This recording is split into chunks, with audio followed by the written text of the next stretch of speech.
diaspora ne Uganda abakola mulimu gw'enjawulo banyuma baleddala okukola mulimu ogwo abasupporting abakola buli kimu mwebale nnyo mwebale ddala njala okubaza bali mu nteekateeka ewandiika enoonyereza buli kimu ekisoboka okulabanga nvaawo wano mwebale nnyo baledda buli omu sijja kumenyesa kino mu kubanga bangi abagezaako kuba ebintu byakugezaako mwebale nnyo babalira ddala temujjangu n'abala mweyungeko kuba kyetaagisa bwe nvaawo mba mmaliriza njagala kutandikira obutereevu okubajjukiza ku lunaku lwe nasembayo okujja olwaliro bbalaza nabagamba ekitongole ekyenyigidde mu kusibaga abaana b'obuwala nga kibateeka ku nkola eya family planning ku myaka emito ekitongole kino kibawa amanya n'embasuubizo kibaleetera mu bujjudde mu kitegeere kati nga bwe nabagamba mu security alert yo njagala giddamu olwaleero bwe mala security alert eno leka tusimbule tugende ku vidiyo tuleese ekisookera ddala emboozi mugiwulira naye ng'emboozi ntuufu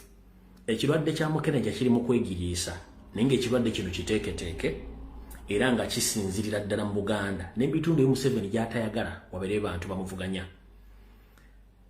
era ekitongole kino kye nabagamba njala sooka kibalaga mufune amanya gaakyo amatuufu nga wookirabira ewantu wonna ku kyalo kyo nga kizzeewo mmanya kyekitongole ekyo ekiri mu kwagala okutambuza okusibaga abaana bammwe ekitongole kino kyekino wano wammanga woosangira ekitongole ekyo tobuuza kyekyo ekitongole ekitambuza amalagala aga family planning ku baana bammwe bali myaka 6 mpaka bo gye baagalidde kyekitongole ekyo mukire bulungi nnyo kinabasuubiza wookisanga wonna mmanya nti ekyo ekitongole kikyamu bakiyita yutiko ekyo kitongole bakiyita yutiko kitongole kikyamu emirimu gye kikola tetumanya nakisasula naye ng'emirimu gye kikola kye kitongole ekiri mu kwagala okusaanyawo abaana bammwe ab'obuwala nga kibakola ki kibateeka ku nkola ekizaalagumba ku myaka emito nnyo egitakkiriza kubanga kikola ekintu bakiyita yutiko kyonna wookirako mu Buganda nga kizze be masaga ng'eggongole siba akabugo abo mbakube bukubi miggo kyekyo kitongole okitegeera bulungi nnyo kyekyo kitongole kyembagambye mubeere nga mukimanyi bulungi nnyo kati bwe mmala obbagamba ekitongole ekyo omulimu gwe kiri mu kukola ogw'okuba kiteeka abaana bammwe ku nkola ekizaalagumba ku myaka emito kati ate kantu baviira wano ku ntono mmala obba message eno mugitegeere bulungi nnyo ku bigendererwa bya Museveni ne banne okusaasaanya ekirwadde ekya mukenenya buno bakangenda busoma mu Lungereza mukitegedde bulungi nnyo kubanga nabanyonyola luli engeri gye batambuzamu obulwadde buno ne kati kambo message eno yawandiikiddwa omukugu mutegeere esoma bweti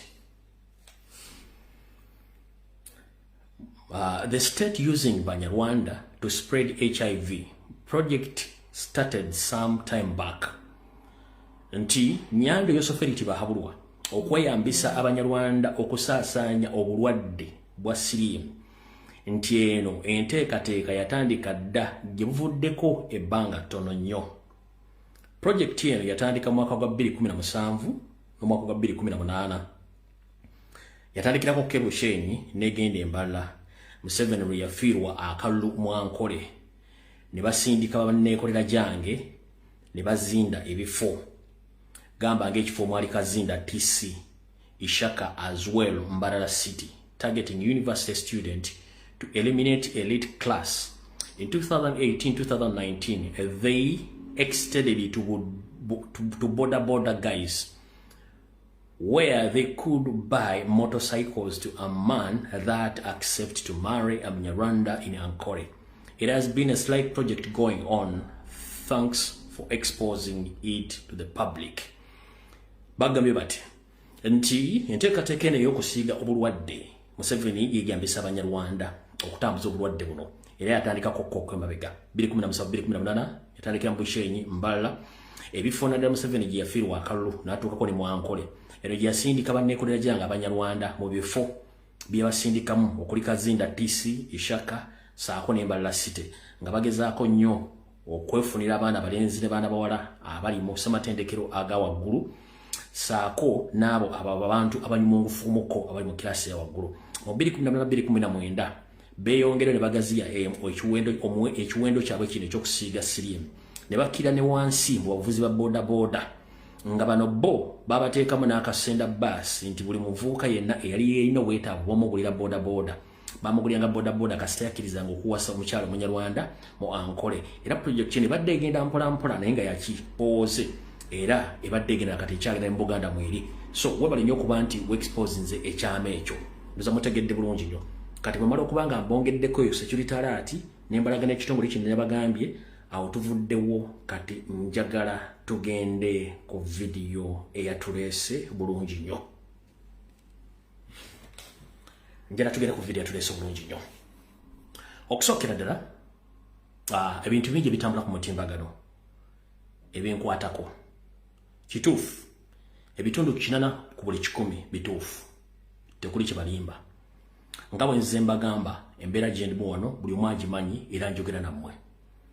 Wabula Nyande Soferi ne mutabani we baadde bataddeyo okwekalakaasa nga lumu mwezi ogw'omwenda ku kitebe ky'eggwanga lyawa nekiri kusangwa mu Kampala bitundu by'Ekolo ne bamala ne bakuyitayo nga ndowooza bafunyeemu okutya bo ne bagamba nti bagenda teekawo enteeseganya z'eggwanga ku ggwanga butya basobola okunfuna. Kati ekyo ne kibeeraawo. Kati abantu abo bye bakola kubanga bo bwe bagamba nti omuntu ayogera talina makulu era tabatiisatiisa ate kati omuntu gwe mugaba talina makulu mutandika mutyo muteekako embeera mutuuke n'okuteekayo ekipande ekiraga ne mugenda kwekalakaasiza ku embasi y'eggwanga mwali. N'ekirala mwagamba nti obwenyi bw'ekitabo mwaboggala Facebook mwagiggala muze mbuuza mundabira ku ki? Mwagamba mwaggala Facebook mu Uganda mundabira ku ki? Okitegeera ate n'emisango gye muyina enkumulito emisango nga 15 kunze nga mugyenvuna nagiddiza mu nsi yammwe. Ate nze sizanko ku musango kubanga njogera bituufu. Kati nze neebuuza mwagamba Lumbuye talina makulu wa propaganda wa blackmail kati ate omuntu wa propaganda wa blackmail gumwogerako era nga talina makulu kiki ekibatuukisa okugamba nti mugenda kwekalakaasa ku kitebe kyabwe kya Butuluki mu Kampala. Era mwagamba obwenyi bw'ekitabo mwabuggyako mu Uganda tebuli mundabira ku ki? Mohoz, your father and the state mafias in Uganda. How would you watch me when publicly, openly, you stated that you blocked Facebook in Uganda? How would you get access on my information? Can you tell the world that publicly you came out, you said that Facebook in Uganda was blocked? You understand? Me, I do my broadcast on Facebook. How do you get access to watch my videos? To the extent you are threatening the country where I am so that they can produce me into your hands or to hand over me into your hands. So this is the question. Stop meandering around knowing exactly what I'm doing. That I'm saving my country. I'm talking about the problems which many Ugandans can't come out to talk about, mainly those who are in Uganda. So stop fooling Ugandans. You know exactly what I'm doing. And I'm becoming a threat to your regime. And whatever I say, over whatever I say on social media, is 100% correct. So, njagadde bategeeza nti bakola kyonna kiri waggulu. Njala sooka kutegeeza bannayuganda musooke mutegere. 1. Abasajja bano balina enkola yaabwe ey'obutagondera mateeka. Bakimanyi bulungi nnyo bagezezzaako okwogera n'abakulembeze ba wano nti bampeyo banze waka. Ne bagamba nti omusajja ali mu mateeka ag'ensi yonna ge gamukuuma. Okitegeera. Naye ate bagezaako nnyo ate okukozesa bano ku pressure mbu ate bampeeyo. Kati omuntu amanyi nti omuntu ali protected under international laws. Ate no pressurizing omuntu akuwa omuntu oyo kubanga bo mu Uganda amateeka agaabwe basobola ogabypassing nga ne bakola bye baagala. Kati bo bati balowooza. Okitegeera. Naye nga bazizambaga nti wano nduddewo nnyo, the fact is nduddewo kyo kyekituufu. 1. Era ekita ekirava ku ssengejjero kifuuka wankindo. Ng'emutera okulaba pirata bw'atera okulumba abamuvuganya mu nsi z'emmanyi ez'amaanyi n'abanyigirayo. Kati na bano kye baagala okukozesa chance eyo okukola ki? Okuba nti kiriibwe kiba kiremye basobola okukola ekiddako. Kyobula mbagenda nti obulamu bwange buli mu matigga naye Mukama akyankuumye. Njagala bawa assurance wanti wali muntu asobola kunkwata kunziza Uganda. Tekisoboka. Wawula ne baga nti ekyokunzijjawo kyo kiri mu mikono gya Katonda nange okwekuuma ng'omuntu. Ne bagamba lubaale embeera nga n'embiro kw'okoza ki? Kw'otadde. Kye njagadde obategeeza kitegete bulungi lubaale embeera nga n'embiro kw'otadde. Jjukira olw'olwo ewantu nabali pressure gye bateekako n'enkola gye bakola mu gimanyi basobola okufuna emiwaato ne bakola ki? kuba kati wano omuntu amanyi wembeera ye gavumenti ya wano entwala basigadde bonna tebamanyiiwo kati banoonya batadde ssente buli wamu ne bawunyiriza buwunyiriza w'empise basobola okukola ki okuyimirirawo ne good enough mukama akyankuumye naye nga nina okuva by all means kubanga tomanya biki ebisobola okuddi nga mumanyi nti Piraato yasobola okugenda mu nsi n'atracking abantu n'abatta wano ebyokwerinda dde babikuwa n'ebitandikirako ggwe ng'omuntu gw'olina okumanya osula otya otambula otya baani boodiringa nabo oyogera ne baani ddi lw'obeera mu kitundu dola kibaddeemu baani boodiringa nabo njagala bba assurance Uganda ne community nagivaamu emyaka 6 bweddu sina mwino gainagana gwe associatinga naye sirina kintu kyonna nebeera mu kasiisira kange ng'omuntu nebeera mu kasiisira kange ng'omuntu okyagala bulungi nnyo kyovula olumu nsirika ne mulanga temundebe nga nsirika nkyafumba muto guno ng'okwasaganya naye nga nawo obumanyi nti omuntu okubeera ng'oli bwomu bintu bingi bikubeerako naye nga nze Uganda community nagivaamu dde emyaka 6 simanyi ne bafaanana mbalabule ku social media kati so security atandikirako ggwe bw'oba oli munywi wa mwenge bw'oba ogenda mu bbaala bw'oba ogenda kuba maada bw'oba oshosheringa ne bannayuganda gw'omanyi kubanga batadde ssente buli wamu nze nsula mbisusunku nze mmanyi bw'embeerawo mukama akyankuumye so that is it naye lubaala embeera nga n'embiro kw'otadde okitegedde bulungi nnyo so byebyo byenjagadde obbaga njagala mubeere bagumu naye nga bumuteekamu amaanyi kyobula nabasaba buli munnayuganda yenna ali mu kitongole kyonna eky'amaanyi okusobola okuba nga akola kyakola nve nga nvaawo ekituufu kiri nti akatabo ko nakeenenya passport ya Uganda nagyenenya nagivaako bulijjo eri abambuuza owaaye nga ogamba nti bakuuma passport biki yes passport baginyima era nengivaako njagala bbawa proof eno wadde nga yaddako mwena amanyi kyebayita mwena mumanyi bulungi kyebayita ki kyebayita application bulijjo bugimbuuza tulage proof nti bakuuma passport okire bulungi nnyo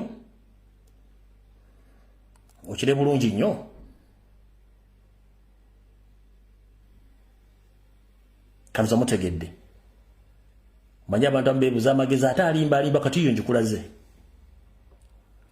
so kati mukitegedde kati ate agamba nti akwagala mu Uganda yanyima passport n'agamba siri muna Uganda nanzijako obutuuze bwe tasobola kumpa passport kati ate annoonya anyways eyo mpitidde weyitizi kubalaga kiki kiri naye nga mukama agenda ageza okunkuuma nga namwe mulwana okuba nti biki bitambula bulungi era njagala kubaza mwenna abali mu kikola mwe bali nnyo balire ddala nze sitambula tosobola kunfuna tosobola kunzija mukama akyankuumye kati awo tuvuddewo era singa nina passport singa natambula dda nesigirira ebyana ebisigadde byonna byawano babe bagamba bw'obanga okyali mu kifo ekifo ekyo kibeeremu mpaka luno okivaamu ofuna omukisa kati bitegedde bulungi abamanyi Oluganda kati awo tuvuddewo njala tugende ku video eyatuleese olwaleero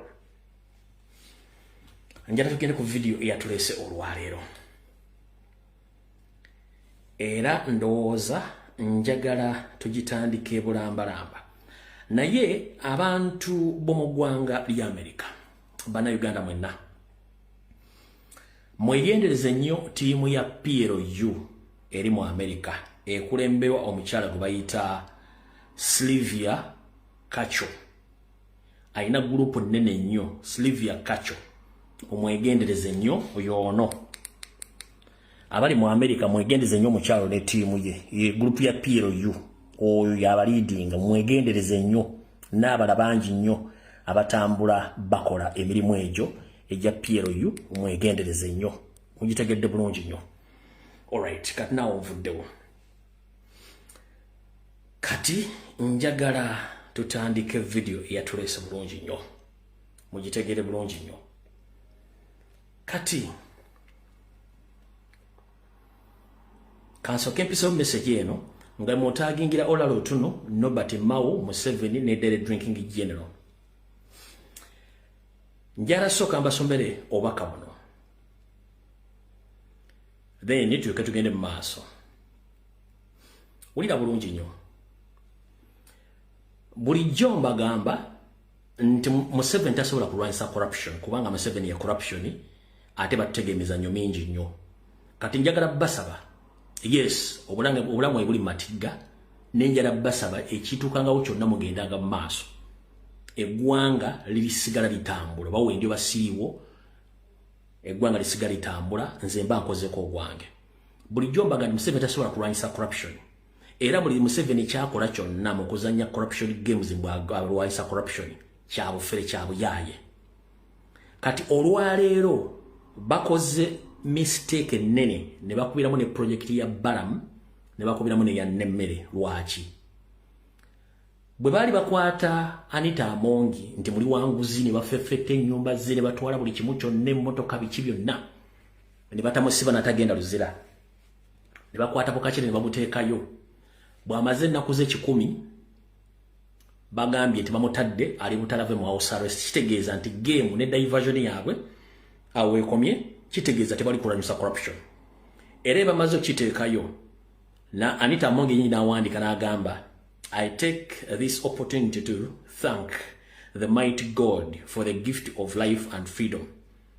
My profound and heartfelt appreciation goes to Nyandi Osoferiti Bahaburu Kaguta for his unmatched parental grace and decision to grant me mercy. Olida kati bobo uliranga omukazi yali mubbi nga bessereza parliament akoze buli kimwe ekyetaagisa okukola nga babba ssente.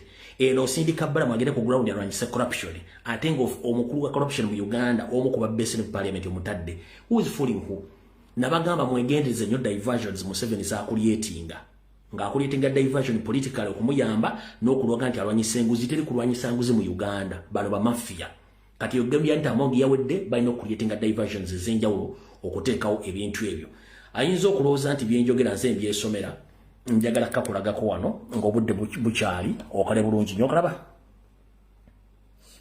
Kati kitegeeza Baram byakola ne Nammere byonna mizannyo gya keepinga diversion zaabwe nga banoonya legitimacy. Era legitimacy ekyabatawaanya nnyo. Kati kitegeeza bano byonna babakola tebasobola kukola kintu kyanjawulo ku ekyo kyemukitegedde. Kati awo tuvuddewo njagala tugende ku kinyisi kya video eyatuleese. Video yatuleese yeruwa. Ladies and gentlemen, good evening once again. I'm by names of Limwefulide, a Ugandan blogger based in Turkey.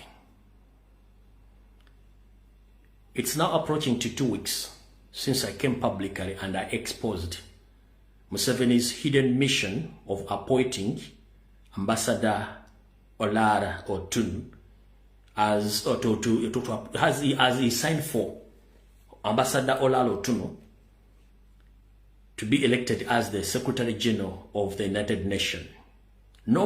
Some people knew about it, but unfortunately, they took it for granted. But unfortunately, Museveni had spent billions of money by paying lobbyists and some government officials who are moving around with Olara Otun across the world with their hidden mission.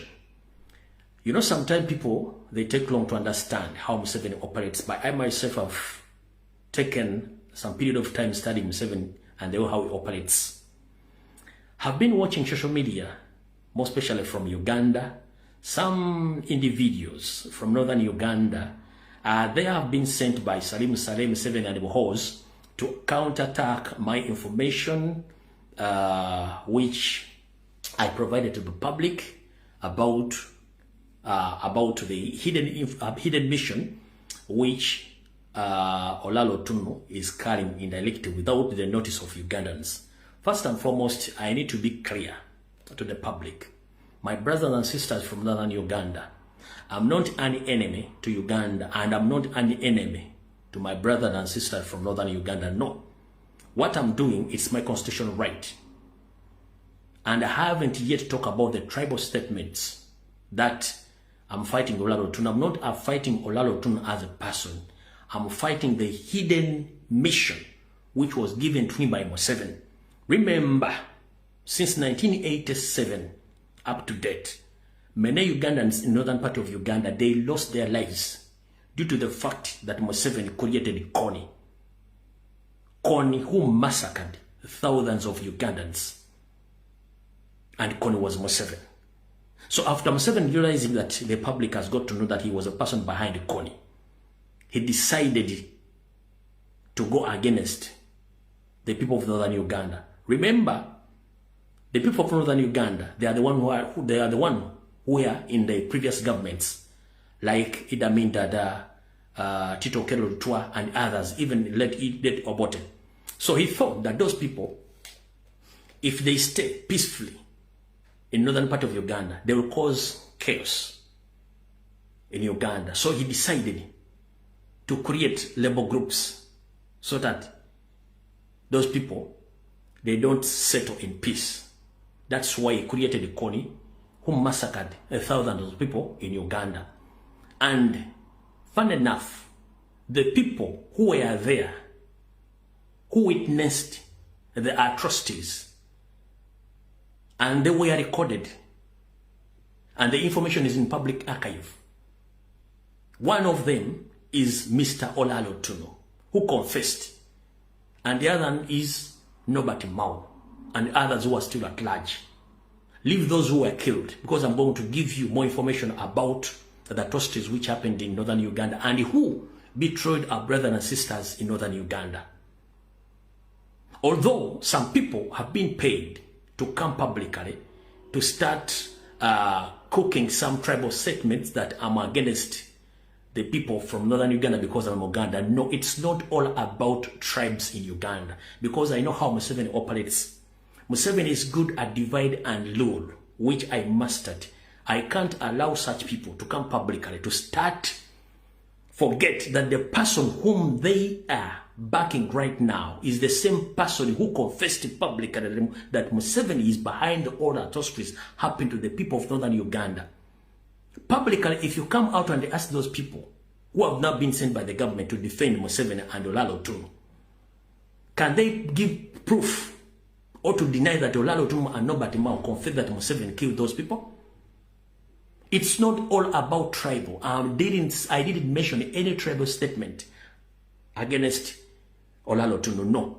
I was reminding him that the same person he talked about that is one created Kony and killed his own people is the same person who now giving him mission to become the Secretary General of UN.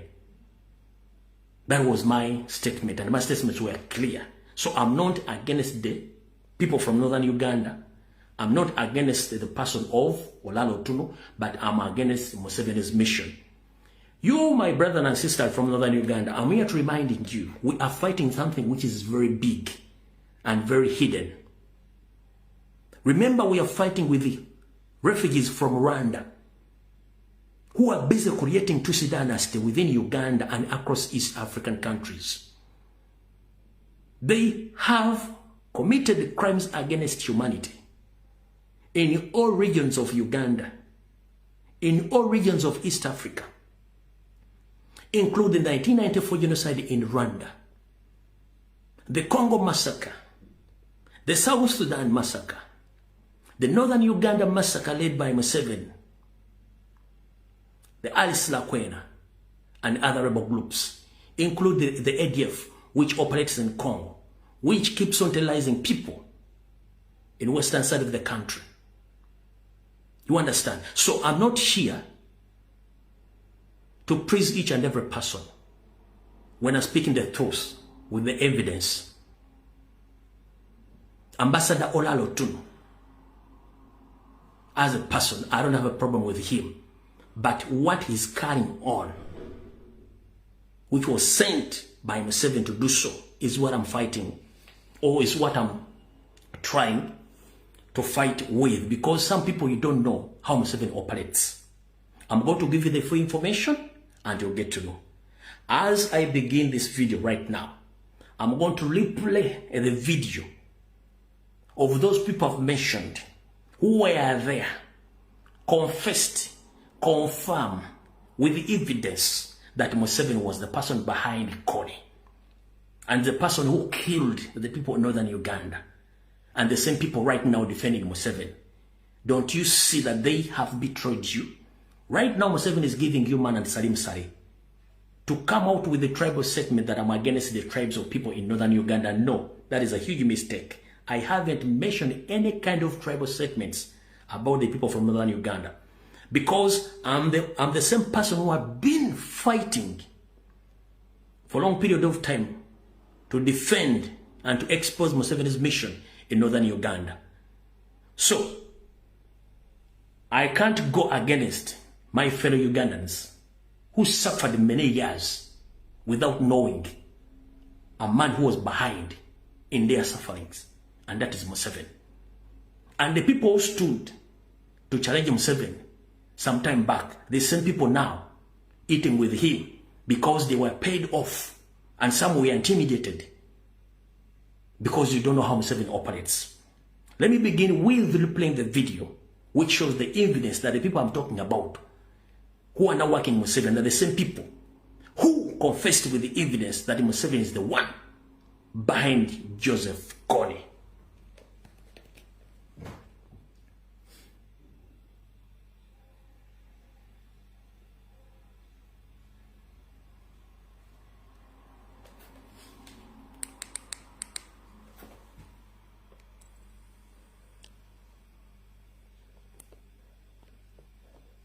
People give estimates about how many people who exterminated or assassinated political opposition. Museveni's done more.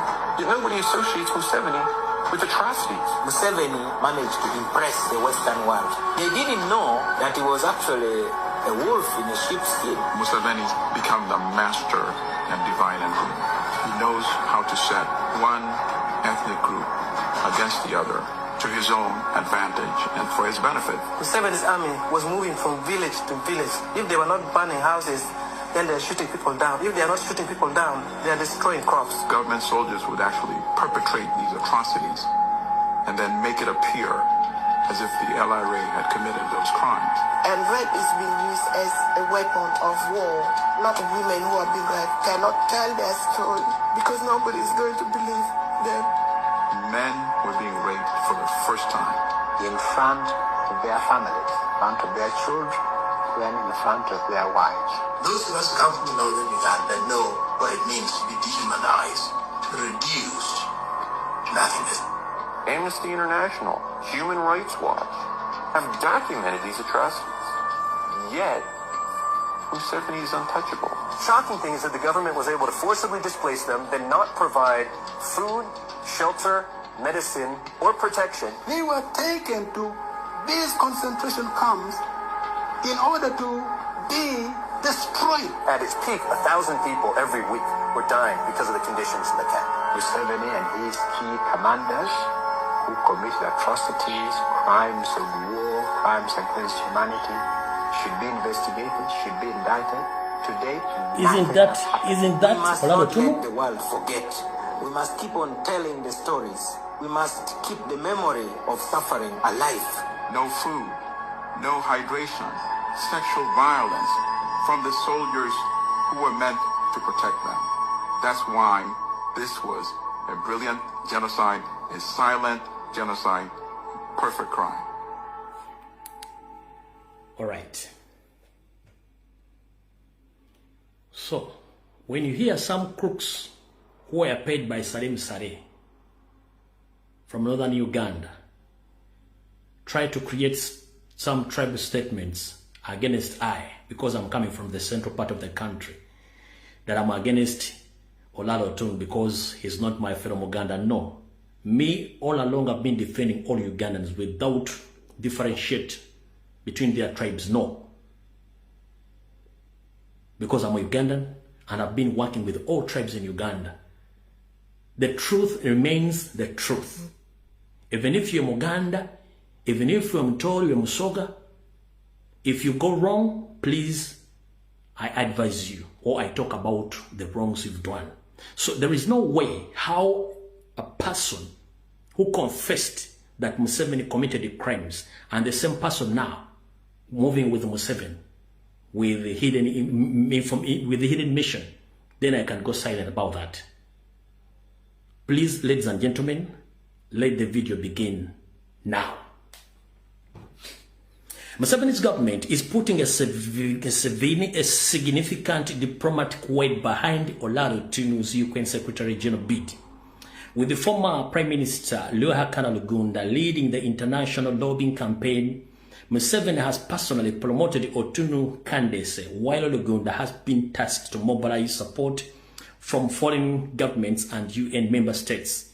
He is currently a member of NRM Central Executive Committee. You understand exactly what I'm saying.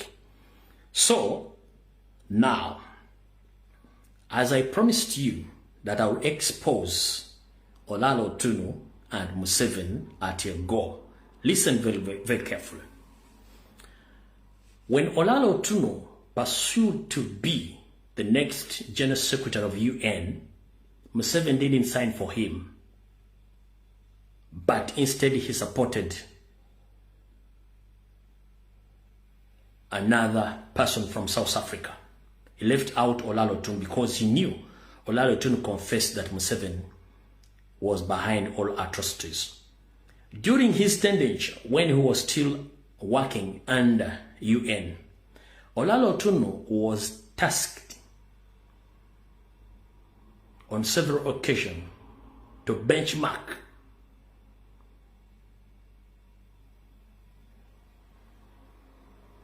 resolutions concerned about the atrocities which have been committed across the globe under the dictatorship of different leaders across the globe, which Olalo Otunu did very well. But unfortunately, time reached when Olalo Otunu is supposed to finalize his work. He was asked to make a final decision where the UN actions are supposed to be made or to be focused. You know what Olalo Otunu did? He talked about Museveni in his resolutions, but when it reached the time of finding and making a decision where the UN can start from, he removed Museveni from that list. He started with the Sierra Leone. You may ask yourself why Olalo Otunu skipped Museveni or skipped Uganda and focused to other countries, mainly because he started with the Sierra Leone. Do you think Olalo Otunu was stupid? No, because Olalo Otunu, I don't know what happened to him. And I'm about to give you the information of what he did. Listen very carefully.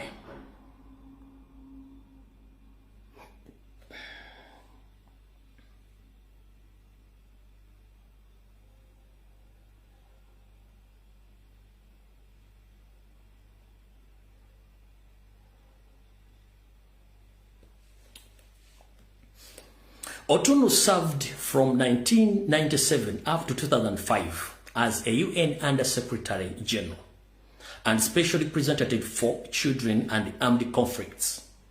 His mandate was to document abuses against child advocacy for their protection, mobilize international political actions, and bring variation into UN peace and security system.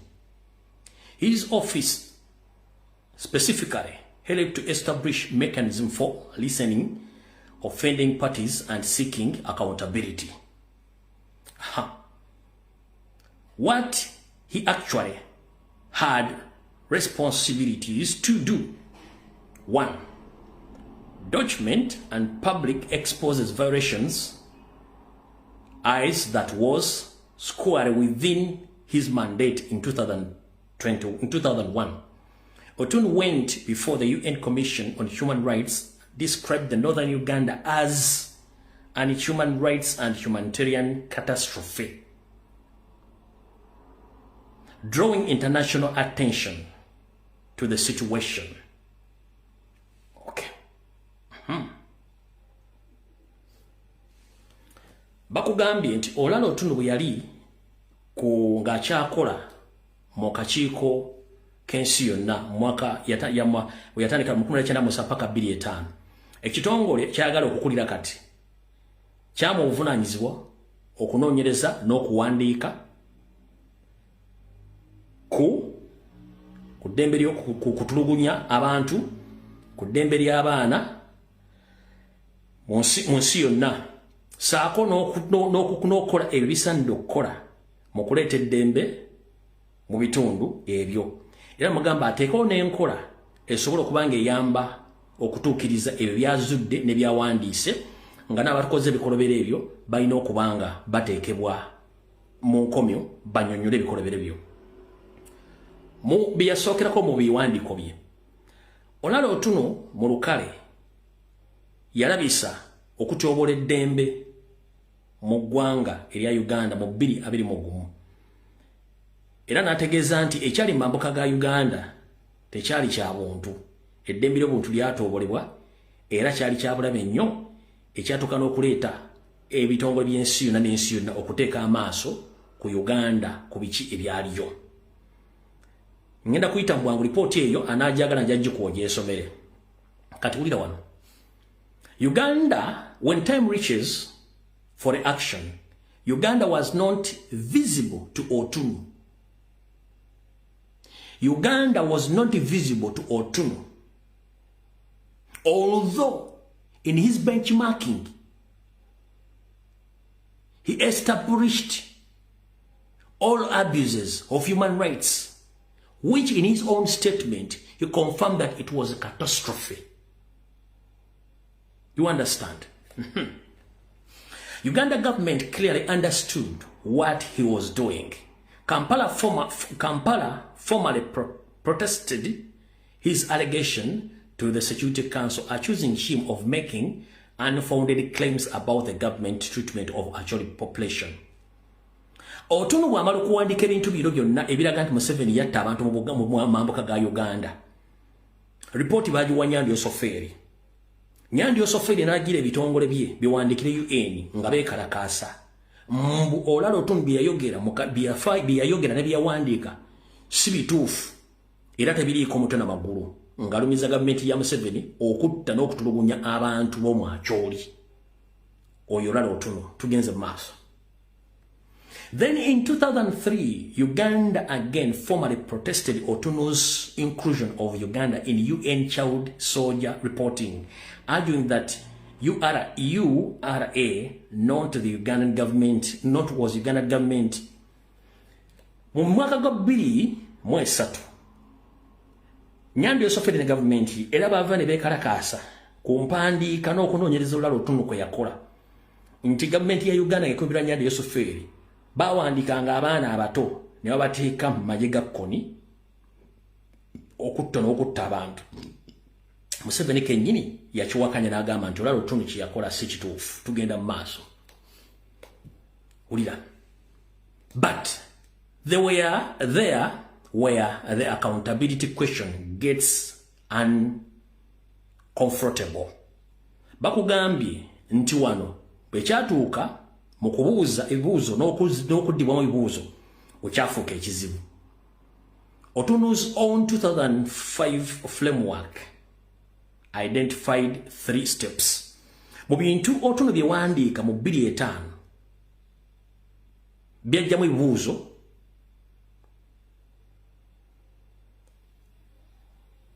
era ebibuuzo bino byajja mu ngeri ya mirundi 3. Wulira bulungi nnyo. The names of the offending parties,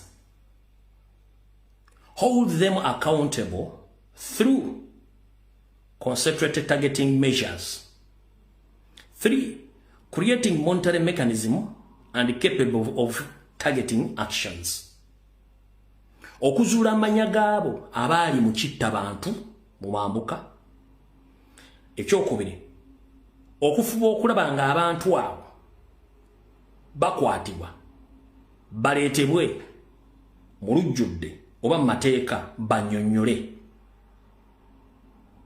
Saako n'okulondoola enkola egenda okukozesebwa okuteekawo ebikolebwa oba ebikolwa mukwatisa amateeka ku bantu abo. Tugenze maaso. He was there not merely advocating awareness. He was advocating an enforcement. Yet the strongest version of the architecture, Security Council Resolution 1612, was only adopted in July 25. Essentially, at the end of his tenure, it created the formal monitoring reporting mechanism and provided pathway for actions against listed offenders.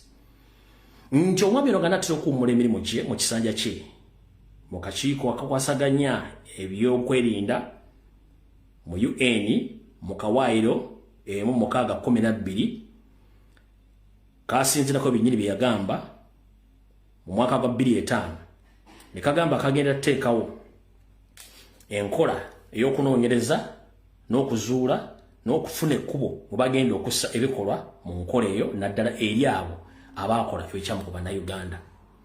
And Northern Uganda had not been brought into enforcement system in the way the situation already on the council agenda had been. That's the strongest criticism you can make from the evidence. Bagamba nti mambuka ga Uganda ebikolwa bino nebyakolebwa tebyaleetebwa ku mwanjo mu nkola olala otumujja yateekawo naddala mu mbeera eyaliwo nga bo abakakiiko ke bali baagala ebintu ebyo bigende bulungi nnyo ku mmeeza bafune ki ekyokukola mu nkola ey'okuleeta abantu abakola ebikolo biri ku mmeeza. Bw'atabikola wattu ate byalaga kifaananyi kirala. Mukitegedde bulungi nnyo ekintu ekyo. Nkyalo baviira ku ntonde ndyoke ngende mu information eno wansi mugenda kakasa byenjogerako nti bano abasajja baali baatunda dda ebintu bino olw'ensonga baagaana okutegeera.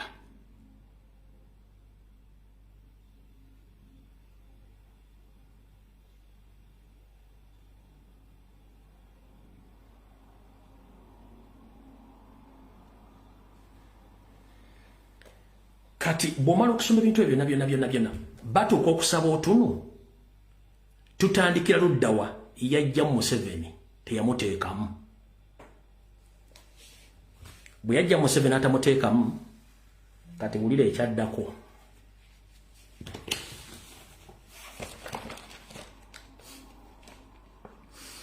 Before nga tugenda ku kyaddako mpuliriza bulungi nnyo. Banyabo ne bassebo. Oh, ladies and gentlemen, let me be categorically clear to the international community and some Ugandans who understand English. I'm here to inform you that Museveni picking Olalo Tun is not a coincidence. No. As usual, Museveni picks one within the people whom he fears most. Either he compromises him or he threatens him, and whatever he does to compromise those people. And those people, Museveni uses them to defend himself or to clear his name. This is exactly what Museveni is doing right now. First and foremost, the world doesn't know that Museveni is the man behind the 1994 genocide in Rwanda. Museveni is the person behind the genocide in Uganda, mostly in the Uganda region, in Congo, South Sudan, in Tanzania, in Somalia, in Ethiopia. So, Museveni had been committing crimes against humanity in Uganda. So many people have been missing, killed, kidnapped, and others are still rotting in jails. So, Museveni right now is in evening age. He's trying to protect himself and protect his family, as well as his son, whom we think that is going to repress him very soon. What he's doing right now is to assign Olalo Tunu and to spend billions of money on him so that by chance Olalo Tunu becomes the Secretary General of UN. Museveni automatically himself, by using Olalo Tunu, he will block and cover all the traces of the crimes against humanity he had committed in East and Central Africa, mostly in Uganda. Why? Nobody will come out to challenge Museveni when the Secretary General is his own man, Olalo Tunu. And Olalo Tunu becoming the Secretary General of UN, it will automatically seal the 50-year Truth Master Program in Uganda and across East Africa. Because all the Rwandese in East Africa, they will be safe under Museveni, under his son. So don't take this information for granted. Olalo Tunu is just being used by Museveni because Museveni knows that the moment he uses Otun to become the UN Secretary General, he will seal, cover up all traces of the crimes against humanity he had committed in Uganda.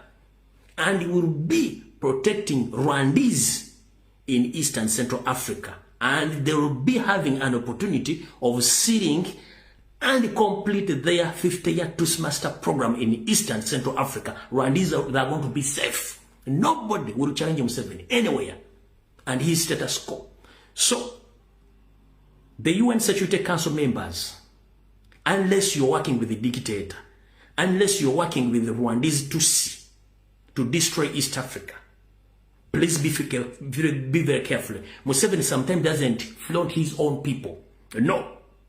He uses some indigenous people to defend his crimes after threatening them or bribing them or promising them heaven on earth.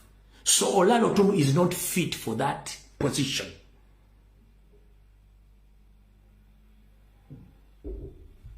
He is not fit for that position.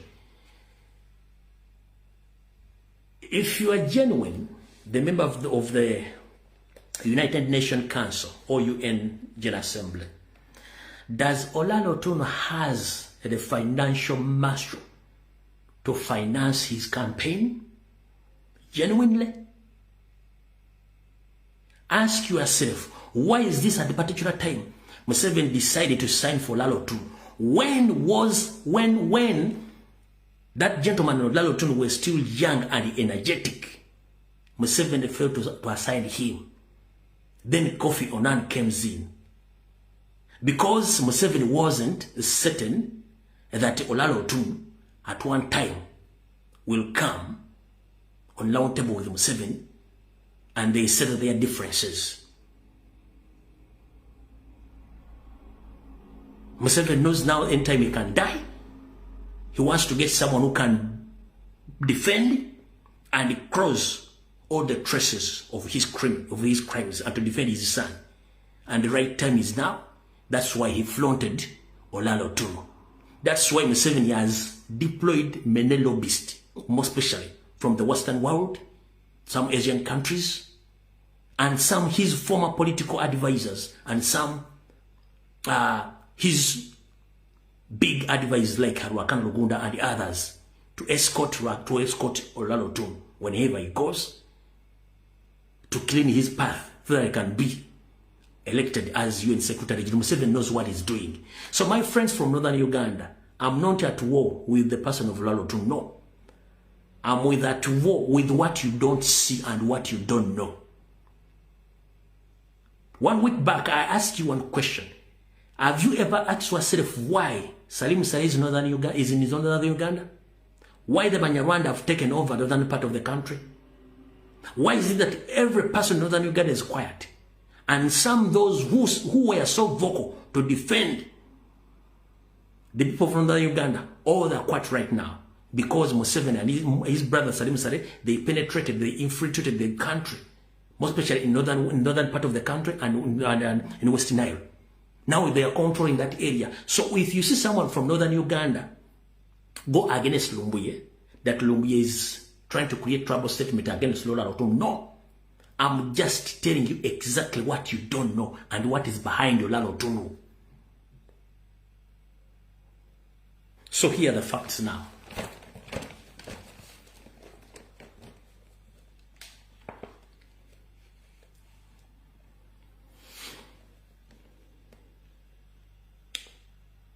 Northern Uganda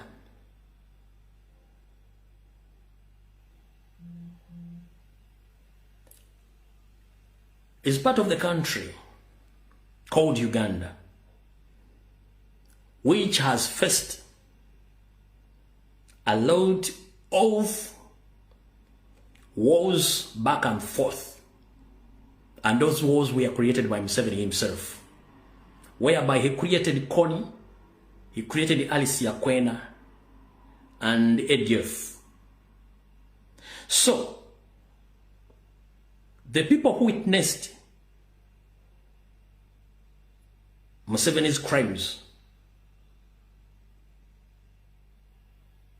they are the likes of Nobati Mao and Olalo Tuno. I've played the video which shows exactly what I'm saying. So my concern is, you've been knowing that Nobati Mao all along he had been camouflaging in opposition, but actually he was an agent of Museveni all along, and he was tasked to destroy Democratic Party, which he did. Thereafter, he was contracted again to fulfill Museveni's mission of claiming his name of what happened during the Connie's war in northern Uganda. Museveni first convinced Nobati Mao, who was later appointed, Museveni first contacted Mao, whom later he appointed him as his minister in his cabinet, and later contracted him to follow whatever was put on Museveni during the Connie's war. That's why you've been seeing or watching Nobati Mao moving across the globe, but especially Hague in Netherlands, where he met with Museveni's lobbyist by the names of Marijan Black, the Black Widow, whom they used to go to different offices looking for crimes or cases against Museveni, affidavits, evidences, and all people who were listed as witnesses in those crimes which Museveni committed in northern Uganda. Nobody Mao somehow, somewhere, succeeded in finding out where those files were kept. Mao managed to withdraw his affidavit against Museveni. Mao successfully managed to withdraw his affidavit or his evidence on Museveni's crime against humanity in northern Uganda. And also he managed to get a list of all people from northern Uganda who confessed with the evidence that Museveni was behind the crimes against humanity in northern Uganda. So many occasions, Mao, after finding the list, he took those names to Museveni, and Museveni tasked Mao to convince those people if they can go with him in Netherlands, also to withdraw their affidavits against Museveni. Some of those people were convinced and withdrawn their affidavit against Museveni. And those who failed to, also Mao came back and informed Museveni that some of those people refused to withdraw their affidavit in the cases against you. Then Museveni instructed his assassination team to look for those people one by one, because already Mao, he had already given Museveni the list of those people. Which list Mao get it from? Netherlands, that is Hague, in the International Criminal Court. And those people were one by one eliminated, or they were cleansed out. Those who refused, including local leaders, culture chiefs, and some individuals. They were killed because they refused to withdraw their affidavit or evidence, which they confessed that Museveni was behind Connie. So that was the work which was given to Mao to do. At least 60% Mao completed his task. That's why he's in government, operating under Museveni's watch, and is still doing more other things. Remember, I gave you a story whereby the late Peter Lokech had a mission of overthrowing Museveni's government, which meeting was attended by Nobody Mao. After that meeting, Mao went straight to Museveni and told Museveni that Peter Lokech is planning ABCD. Peter Lokech was also eliminated. That is Mao for you. So after Mao doing all those things, he was appointed and now he's working with Museveni. That's why he has a lot of money. He moves around the world. He is against the will of people. He's very happy after betraying his own people. Now, here comes Olaro Otunnu. Olaro Otunnu, he was very bitter about Museveni's actions, and he confessed and he was against Museveni. That gentleman also confessed, wrote a lot of information about Museveni's crime. But as you know, I don't know whether Museveni is a real Satan on this planet Earth. I don't know how.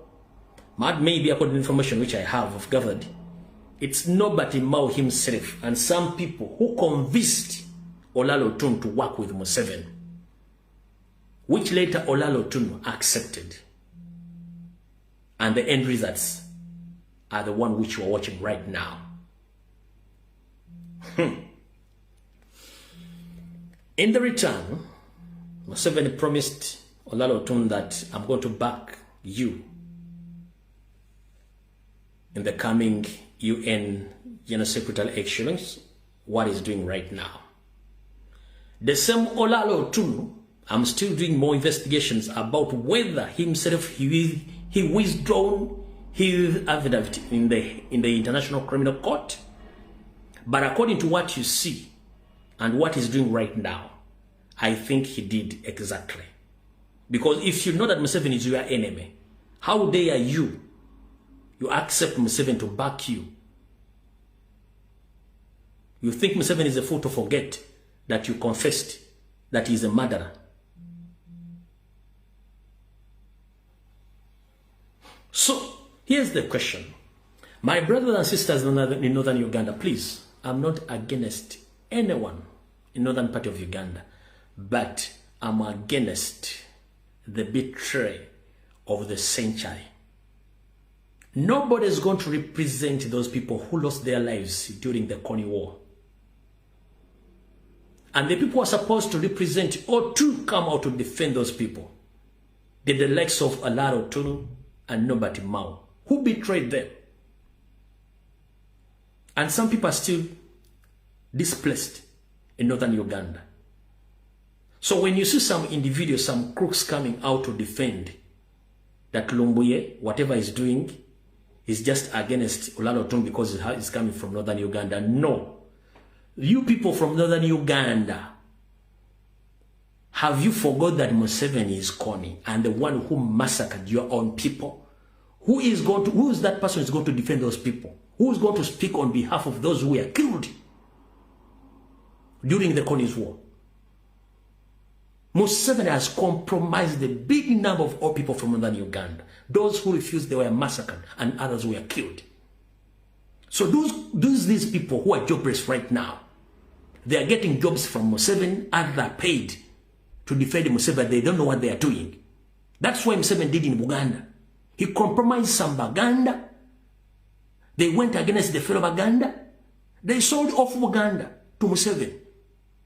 That's why many Uganda are suffering right now, wherever they are. Those who are in diaspora, they are suffering. Those who are in Uganda, they are suffering. Whenever they are, they are suffering. Because the same people betrayed Uganda, the same people, now they are doing the same. They are doing the same to what happened to Uganda.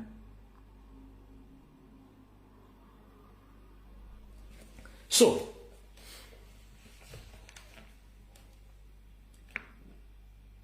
any person you see on TV, on radio, on social media, defending Olalo Otuno's action and Museveni's action, get to know that those people are paid or some are employed in Museveni's government. That's how Museveni operates. You understand?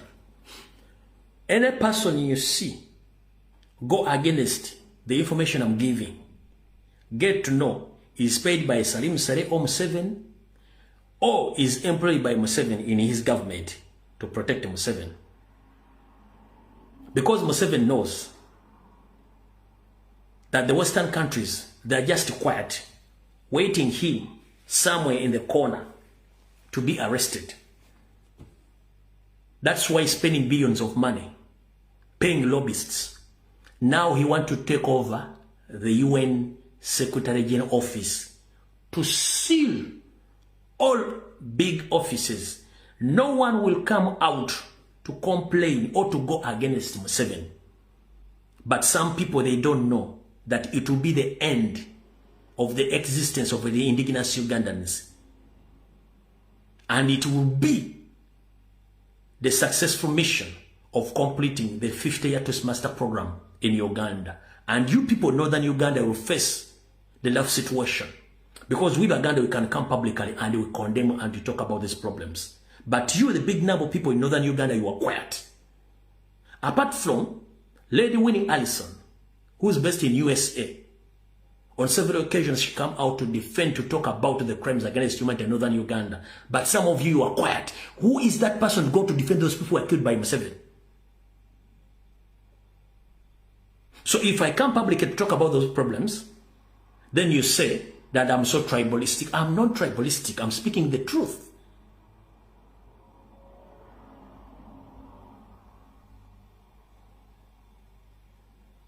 Why are we against each other? In defending the refugees from Rwanda, we've been telling you the history, the right information about Museveni's group. These are not Ugandans. These are refugees from Rwanda with their hidden mission of taking over our country. That's why they mastered in recruiting forces and buying weapons of mass destruction. For what? Do we have any internal war or internal conflicts? So why is it that every time that gentleman recruits army, purchases weapons of mass destruction? I think there are two people. That is our brother Strike Machine and Lady Winnie Allison. Those just two people, they're on social media talking about the crimes against humanity in Uganda, more especially in Northern Uganda. The rest are quiet. Strike Machine and Lady Winnie Allison, who is based in USA. They're the only two people to the entire population of people from Northern Uganda, others are quiet. Why? So when you see some people from that area start talking, Lumbuye, I try to create a tribal differences. No, not tribal, because when I come here publicly to talk about politics, and when I come publicly to give out security alerts,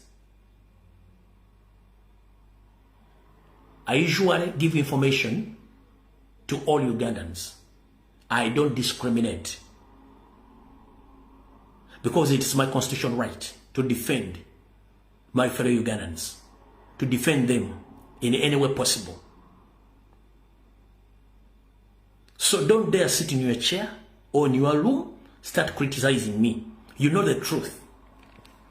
Thousands of people from Northern Uganda were killed by Museveni himself. Now he's trying to bring someone from the same area to defend him. Because he will tell the West that, you know, these people that are just blackmailing me, this is the person from that area. He's the one to get to tell you the story. So when nobody Mao stands there as Museveni's witness or as Museveni's defender, the same Olalo Otuno stands in front of Museveni defending him in front of the West. And the same people coming from Northern Uganda. Do you think we are going to convince those people in the front of these two who are coming from that side? And the same people who confessed that Museveni was behind those crimes. Brothers and sisters from Northern Uganda, I'm not at war with anyone here. I'm just giving you the real information, which you can't find anywhere. And that's the reason as to why Museveni and his son, they are looking for me, so that they can eliminate me, so that they can be relieved. You understand? So, whoever think that what I'm doing is wrong, no. I'm doing the right thing. And I'm encouraging my fellow Ugandans across the globe. If you really care about the lives of those people who lost their lives in Northern Uganda, please visit all the responsible officers in the UN General Assembly. Inform them. That's not Olalo Otunnu, that is Museveni.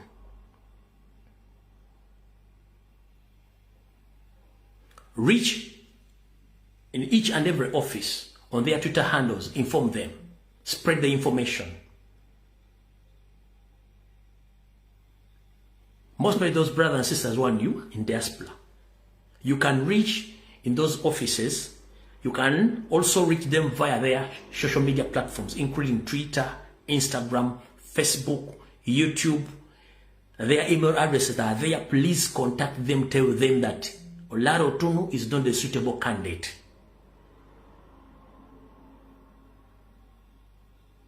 And let Olalo Otunnu come out publicly and deny what he benchmarked during his office in the UN office. Whatever he wrote, whatever he said, can he go against what he did when he was still in UN? If he can, then I will stop talking about him.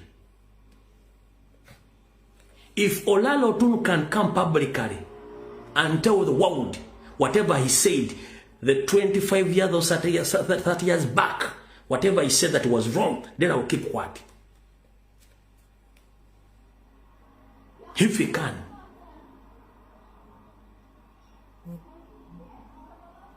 The UN resolutions are there. He's the one who benchmarked each and everything. But time reached for action. Olalo Otunnu removed Museveni from those actions. He included Sierra Leone. Why Sierra Leone?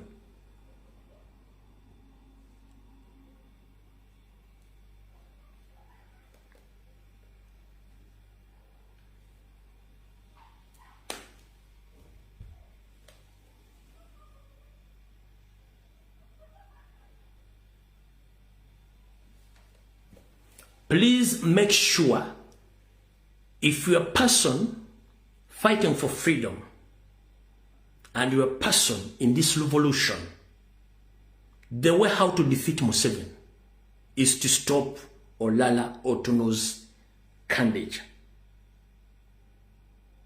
If not so, if Olalo Otunnu succeeds,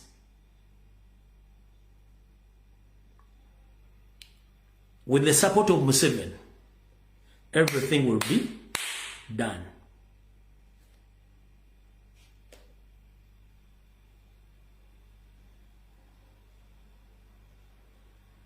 Mwenna abaagala okujjako Museveni abali mu revolution temukkiriza Olalo Otunnu okuwangula. Wawangula kiba kitegeeza missioni ey'okujjako Museveni etulemye. 1. Tewali kikolobere kisobola kukolebwa ku Museveni amujja mu buyinza n'amaanyi nga Olalo Otunnu ye president waki, ye secretary wa UN. Tekisoboka kubanga ensi zonna okusalawo nti kati balumbe Museveni mujjako by force bane Mungu byonna bimala kuyita mu kakiiko ka UN. Nenga kikya planninga ali mu kudefendinga Museveni okuggala oluggi nga teri muntu asobola kugulako Museveni musango. Fayiro zonna bagenda zijjayo ze baali bawabidde Museveni bagenda zijjayo. Museveni asigale nga ali kirindi bwati bwakola kati kankusigire ekifaananyi.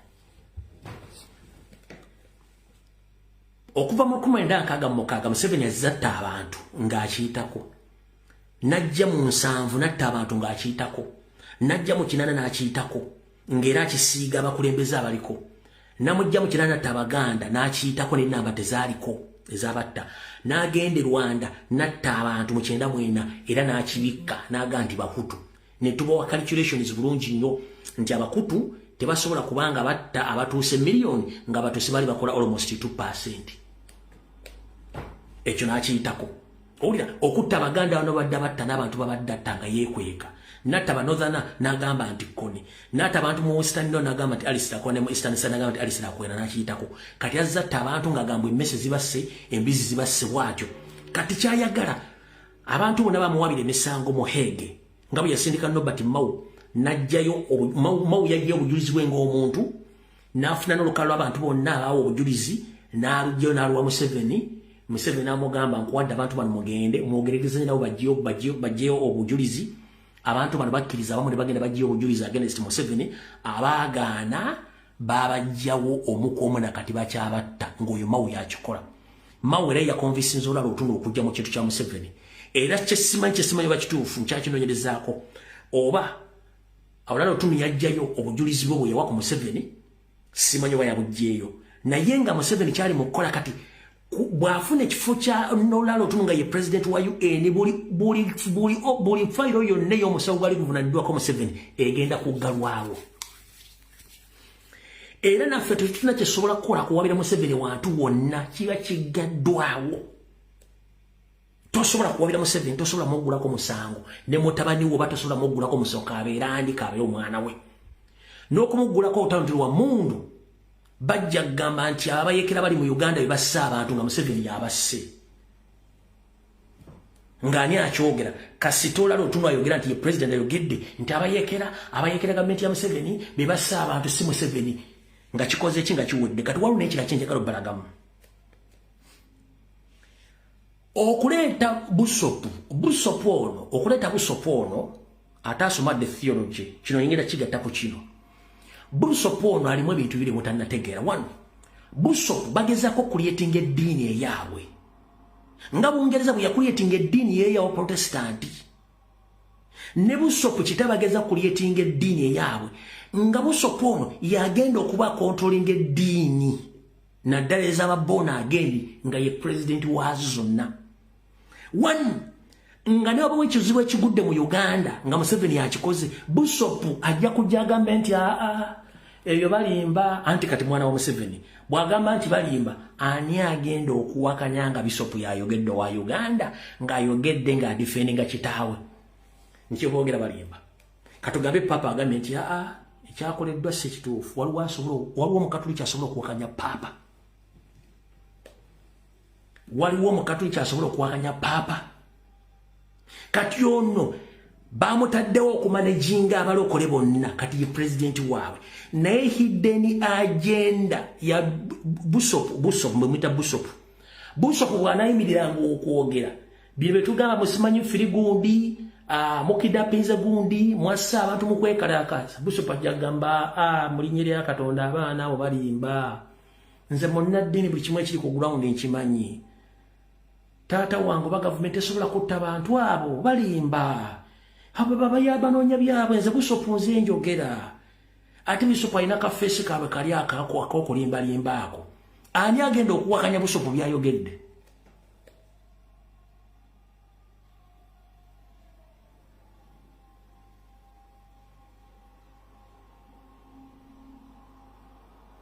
ani agenda okuwanya busopu byayogedde ebyo mutemumanya bintu temunamanya bintu bino mawulire gabiri munda kyekyamutesezaawo oyo busopu waabwe oyo Museveni tabala kintu kyonna nga tagenda kifunamu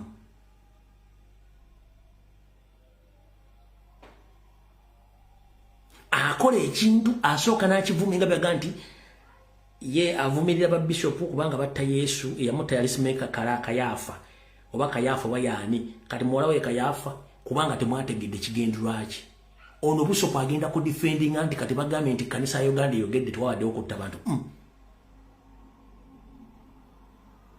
waliwo asobola okuwagana kanisa ya Uganda ng'eyogedde katuze kulala otumu nemba mugenda kukola ekintu kyonna nga kirimu okujjako gavumenti n'amaanyi buli muntu attibwa olala otumu ajaga nti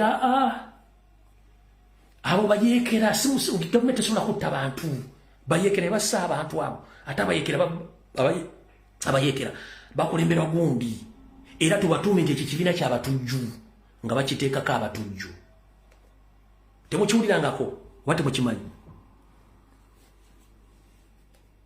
kyangu nnyo n'omugenzi Nelson Mandela Madikizera abazungu bamuyitako omutujju ebbanga lyonna nga kivaani mu UN mu America kamalira okunywa ku mazzi abatakitegeera akimanyi kiwandiike kaawa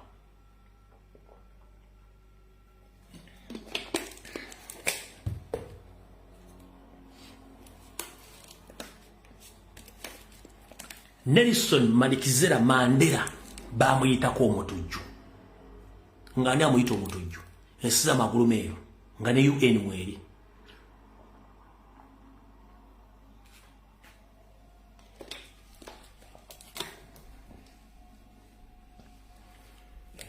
amala kuwangula ebalokaga musajja mugumu nnyo musajja alwana eddembe ly'obuddugavu era omusajja ono naggwano katumuzimbe mbi statue tumuwe ensimbi atambule eggwansi ambule ensi yonna naye nga basooka muyita ki mutujju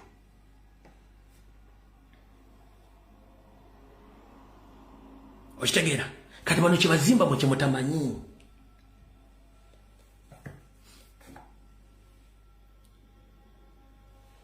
kibazimba mu kyemutamanyi kati ye Museveni kyafa ateeke wali olwala otuno kaseta afuuka sekretary general kapa mwenna ababa bamaze sekretary general asobola okuwangira kabaka wa Bungereza Charles n'amugamba nti no kino kibogera kikya asobola okuwangira president wa Bufaransa asobola okuwangira president wa Canada owa America owa wano na buli mumu n'amuwandikira nga amutegeeza nti ekikula mu Uganda kituufu temugenda kukirwanyisa kyabala lwaki abakinga kuggala nzigi ku bikolo bye byonna na muntu agenda okuddamu muvuganya mutabani wa family ye ekyo muyino kitegeera so yensobola kinjagadde mpe information eno abantu bategeere ng'obudde bukyali nti nze sirwanyisa olala otuno ng'omuntu nwanyisa ekimuli emabega there is something behind olala otuno some people from northern Uganda which they can't observe but I myself I can observe Musevenism. Because if I may ask one simple question, you people from you know the Olalotuno's financial status. You know it clearly. Where did he get that money? And why is it that he's backed up by Museveni and funded by Museveni? Of all problems we have in Uganda, does Uganda need that office? Of all problems we are facing in Uganda, does Uganda need that office? Museveni is trying to capture all the big offices across the globe. No one is going to challenge him. He's going to use the billions of money to get what he wants exactly. But some people, they don't see far and they don't think beyond their thinking capacity.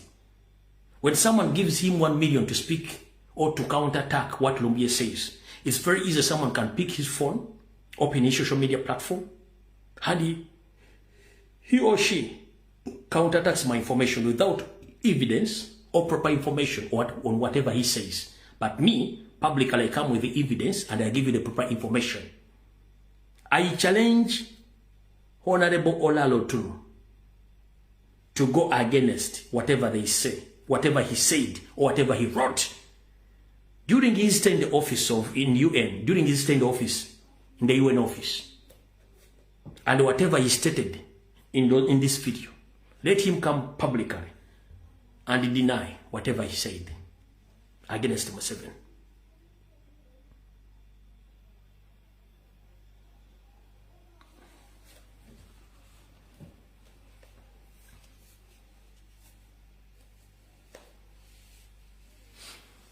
The end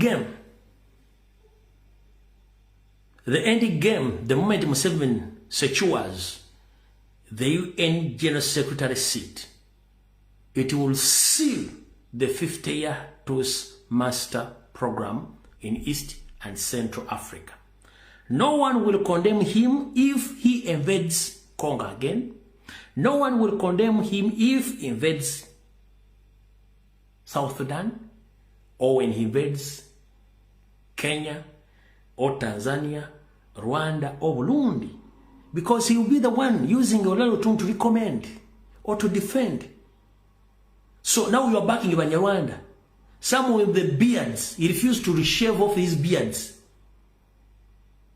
Style like any horse coming out with the tribal statements. Please style up. If you don't see something, me, I can see that something. That's why I come publicly to inform you that please, the person you see is not Olalo Otunnu. For you can see that it's Olalo Otunnu. That's not Olalo, that is Museveni. The one you're watching, that's not Olalo Otunnu, that is Museveni. Once upon a time, Olalo Otunnu was among the big people in those offices. And he wanted to contest when he was still young. Museveni denied him the chance of signing for him. Why is it now in his evening age? Museveni knowing that anytime he can leave the world, but he needs someone who's going to defend his son and to defend his family.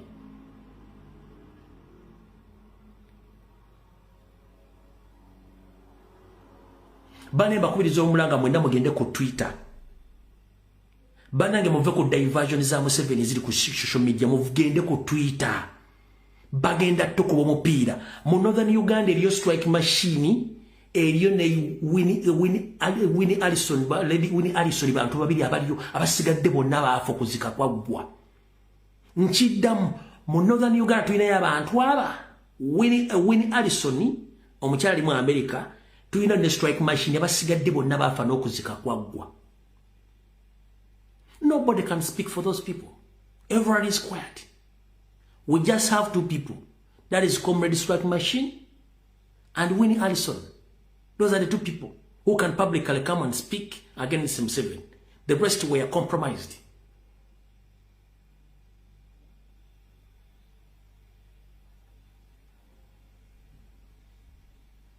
So please, I encourage you, ladies and gentlemen, avoid Museveni's diversion in social media.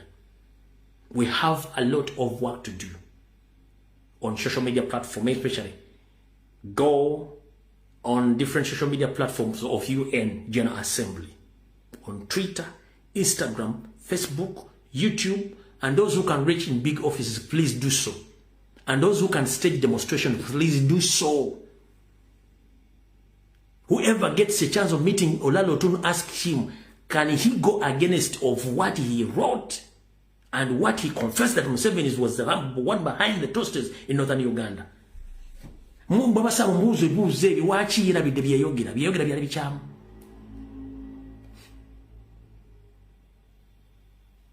And you guys, what you don't know, that nobody more betrayed you. He became a public nuisance.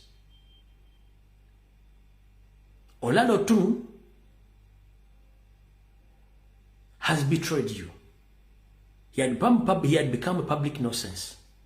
So time will come, people lose trust from the people of Northern Uganda. We used to trust you more than we trust ourselves. We used to know that you are straight people. You don't beat around the bush. But I don't know what happened these days. You are very easy to be compromised. You forgot what exactly your mission. You forgot that you have a country to protect. You forgot that we must speak for those who can't speak right now. Thousands who were killed by Museveni during the Collins War. And people went on to confess. But Mao categorically clear. He withdrew his affidavit.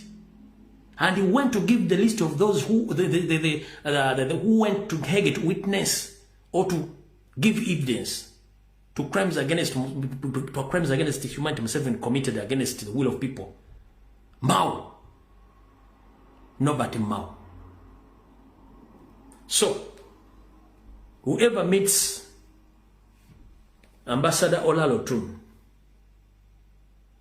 asked him to come out publicly to talk about what exactly he benchmarked when he was still in that office and what he confessed in these videos, can he go against his history?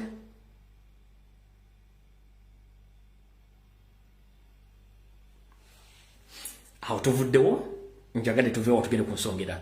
So ladies and gentlemen, your topic in Jigadde, that topic is crossed. It's upon Ugandans to help each other in stopping Museveni's mission. That is my humble request. Tugenze ku topic endala. Waliwo ekintu kye mutamanyi ekigenda mu maaso. Legitimacy ekyalya Museveni. His Excellency Robert Kyagulanyi Ssentamu, whenever you are, I salute you. His Excellency Robert Kyagulanyi Ssentamu, whenever you are, I salute you. Legitimacy has become a problem to Museveni. Whatever diversion you are witnessing on social media, it is paid by the state. They went on to contract the Hollywood superstar to come in Uganda to promote coffee. Not because he came to promote coffee, no.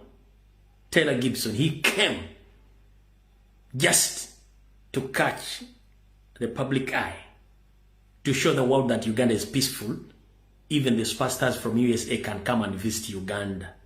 But nobody has given it time because it doesn't make sense. You contracted a guy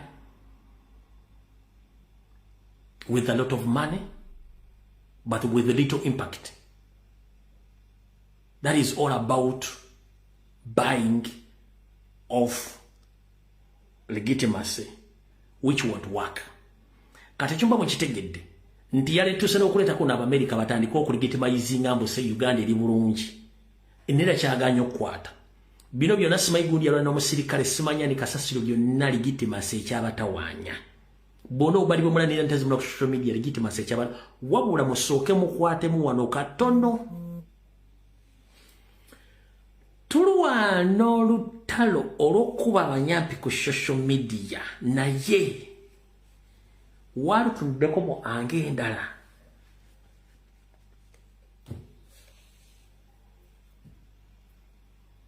Tulwana olutalo olw'okuba abanyampi ba NRM abali mu Middle East walutuddeko mu ange endala. Ange endala yeeruwa. Ange endala yeno wano. Museveni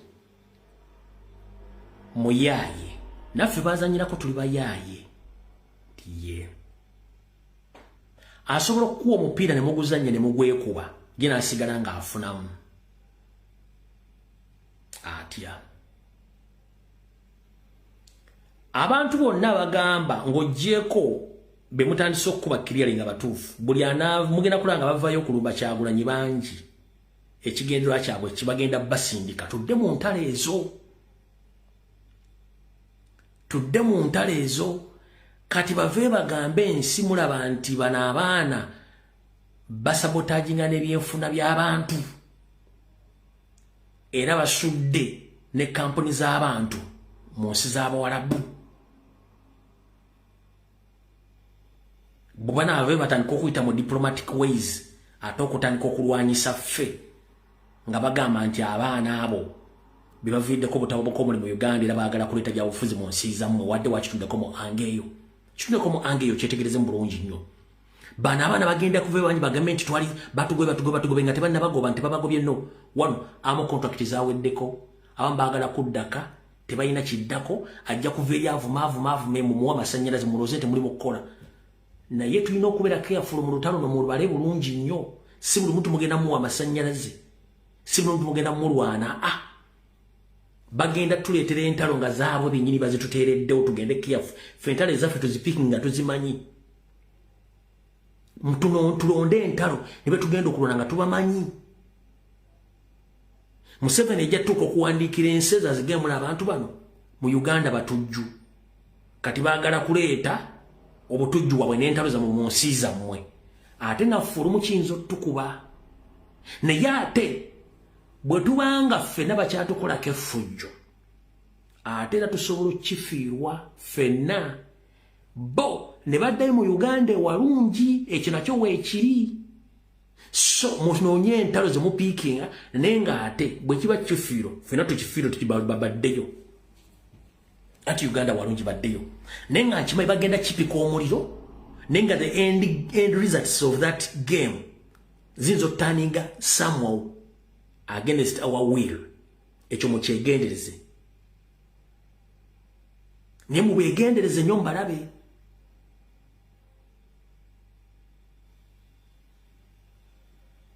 Ekyo nkimaze. Mwabadde mwetegerezaako nti buli muyimbi yenna eyafa n'azuukidde atandise okutimba konsati. Mwakyetegerezaako. Museveni yakitegedde mbu tumala obudde bungi nnyo mu ntalo. Kati ayagala creating entalo nga zibeesinga mu music industry. Nga baleeta abayimbi bateekeyo konsati tudde ku abo mutuyombe nabo n'abayimbi. Kati n'abaffe bennyini bayinza obbategeka nabo tugende nabo mu ntalo. Gwoza lwaki buli muyimbi ataddeyo konsati. Ekintu kino kitegeke ssente empitirivu zaateereddwa. Mubadde temunnakitegeera. Buli muyimbi yafa ne yazuukira bonna batandise okubata batandika okukola konsati. Kati mu kino baagala tubeere ku ekyo tuve ku nsonga enkulu tutandika okutunulira abayimbi tulwanagane nabo. 1. Kati batandika okugamba lwaki owama we yategeka tewali yamulwanyisa, mwate bwaki mulwanyisa abalala. Kati njagala muwulire bulungi nnyo wane wali okulina okukomesa waani. Omulabe wa Uganda mu art industry bamuyita Salimu Sale ne Abitex be bantu aba babiri n'abalala batonotono neze mentioning z'abantu ababiri. Abitex bamuwa billion esukka 20 sente ezazirina era zagenda otegekamu ebivulu ebyo okusereza omusolo. Kati kyetugenda okukola ngenda kusaba mwenna abayimbi ng'omanyi nti oyagala enkyukakyuka muganda wange, tokkiriza Abitex kutegeka.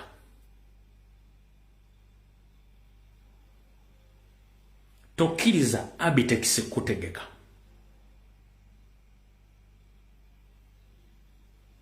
Tokkiriza Abitex kutegeka kuba Abitex bwakutegeka tugenda kukuba. Lwaki tukuba? Sente ze bakutegesemu zamu wa musolo. Ate abakulietinga ntalo na diversion. Kati babalwanyisa diversion n'okulwanyisa sente z'omusolo. Gw'omuyimbi ng'oli yagala enkyukakyuka nkwegayiridde tokkiriza Abitex kutegeka kuba ffe abaana bagenda kukuba. N'oba muyimbi wa nkyukakyuka togesa.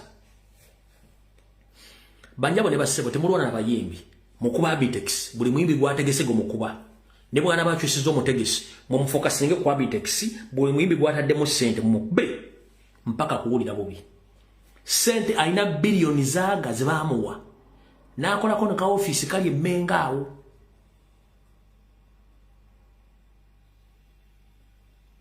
Ekyo nkibagambye ezo ssente zaamuwa musolo.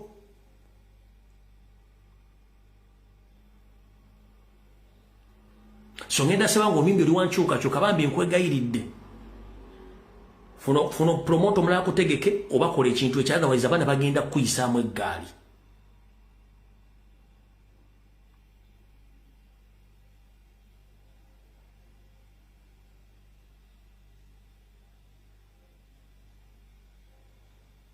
Abitex tayagala nkyukakyuka. Abitex tayagala president waffe yali mu status ko kubanga afuna sente ate ezammwe ze mukola ez'omuwa musolo zaafuna. Era mugenda kula buli muyimbi yali afudde nga bamuzizza concert ku concert bakitaddewo kati kibeere public kubanga ono azimba legitimasi bwate bw'atambuza nti tumalako ekisanja nga alimu ebyo bityo. So buli muyimbi yena bw'agenda oteeka nti Abitex promotion oyo kuba tokuba ku mutwe mukubiriza abantu butagenda mu concert kubanga nebe musaza agenda kusomba abantu yewana nti yajjuza nenganze amanyi ebivulu babiteeka n'enfuna yaabyo ne bwana akulaga nti ajjuza ajja kuba yafiiriddwa ezo ssente za muwa musolo twetaaga okuyimirira n'abantu abayimirira n'abantu omuyimbi atayimirira n'abantu abantu bogenda okuyita be bakola bizinensi be bali mu kukyajinga omusolo muyitirivu be bali mu kubba be bali mu kutulugunya ezo ssente za muwa musolo zeziteeka ebivulu abitex alina bibamwa biliyoni zaaga 2 n'akolako ne woofiisi awo erubaga zaali mu kuzannya bwatyo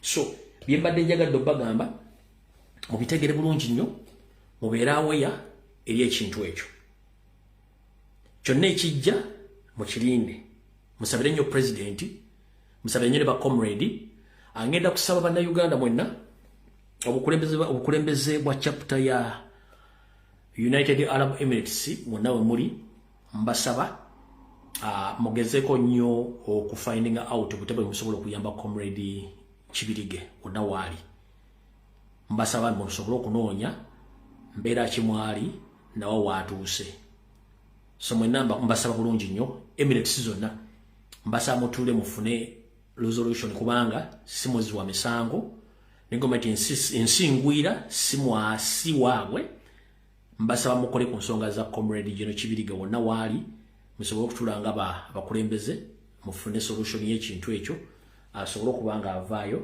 ate ali butaala wonna General Kibirige wooli mukama gumye kijja kuggwa ekirungi bakusanze olina visa bisigadde mukama yamanyi ng'egyo n'obitambu gye banaakutambuza gye banaawatambulamu naye nga byonna nsaba okulembezebwa chapter zonna eziri mu UAE bambi mutuule musale entotto mulabe butya musanga comrade Kibirige nakinga gye mwizo mutaasaamu asobola okubanga anvunuka ebintu ebyo kati ekirala kino kiyinza obbawulikikamu nga kyemutategeera ne buno bubakanjala bbuwa abantu mwenna bali ku online abakola visa buno bubakanjala bugenderi mwenna bakola visa ku online mukola omulimu mulungi nnyo ogw'okutambuza baganda baffe newankubadde mulimu ababbi oba abafere nkiddamu mukola omulimu mulungi nnyo ogw'okutambuza baganda baffe ne mulimu n'abafere era nva waggulu wano ng'ambaga omuntu yenna abba ssente z'omuntu ng'ogenda mukolera visa oba okoze bubi nnyo kikyamu nnyo wabula kano ke kalowoozo kange bw'okwata essimu n'otandika okulanga visa nti okola visa ezigenda e Dubai, Qatar, Saudi Arabia wa toyogera bingi nnyo towa full details ezensi zina system eringiza erondoola ne bamanya biki bimugamba abantu na biki bimukola bw'ogamba nti olina visa esobola okuleeta omuntu mu nsi eyo 100 mugambe ejjamu mu kabokisi kandi ebisigadde mu byogerera eyo buli information gimuwa abasajja bagipiikinga kino nkibagamba bapiikinga bwe kimwongera oba okola za Canada oba za America oba zaawa please mukendeeza okuwa full details eza visa zemufunira abantu nabutya muzifunamu abantu batambula batya bakola batya ebintu mbikendeeze mbagambye ebbanga ddene social media zino zijjuddeko abasajja abatunula mu bisenge abafuna information okuva ku mmwe mwennyini yensonga lwaki nti okutambuza n'okutambuza abantu kukendedde mbasaba buli akola visa oba oli muwala oba oli luddawa please gamba omuntu ti nina visa agala okujja e Dubai okukola biki nti jangu mu inbox yange tonyonyola bingi nnyo nammwe abagamba nti muli Saudi Arabia muli ludda mujja abaana biyumba ne mbatolosa nammwe funa omwana yogera mu inbox okola omulimu ogwo tojja ate ku social media gamba nti nze ntolosa abaana nkusa oli akotte kamera ndi wano nindi omwana njala mutolosa tajja ogwo musango simanyi lwaki bannayuganda tweropa nnyo bagundi ngenda basaba ekintu ky'okoleza okuba okifunamu nga ne gw'ogenda okikolera omuyamba naye gwe kennyini weeteeka mu buzibu ne gwogenda okutolosa omuteeka mu buzibu already weewaako obujulizi nti otolosa abantu ekyo kikyamu ensi ze muzanyiramu ziri mu sharia law bajja kuzanyira akatambiko mu kkooti katole kyogenda kuzza bagenda bagamba ki banatulekerawo okwowaaka obujulizi tulekera ku nze ntolosa abantu ndi wano mulinze simulaba ate yasaamiridde please ebintu bino babifuna bajja kuzanyira akatambi nga gwe kenyini wakoogedde nti nze ntolosa abaana era ndi wano muwala mulinze mulaba ali eri ateye muganda wange mukola ensobi ngi simeba muba mukikola mukimanyi oba butamanya oba aba n'excitement oba kataala omanyi kyangu nnyo okujja munnayuganda mu Uganda naye omujjamu munnayuganda mu nsi mwali si kyangu kyangu nnyo okujja munnayuganda Uganda omuleeta mu diaspora oba ewantu wonna naye omujja munnayuganda si kyangu tuyina akataala kangi tetuyiga tetubuulirirwa tumaliriza tukoze ensobi nnyingi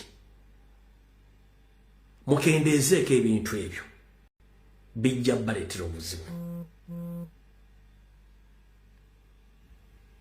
social media si mikwano gyammwe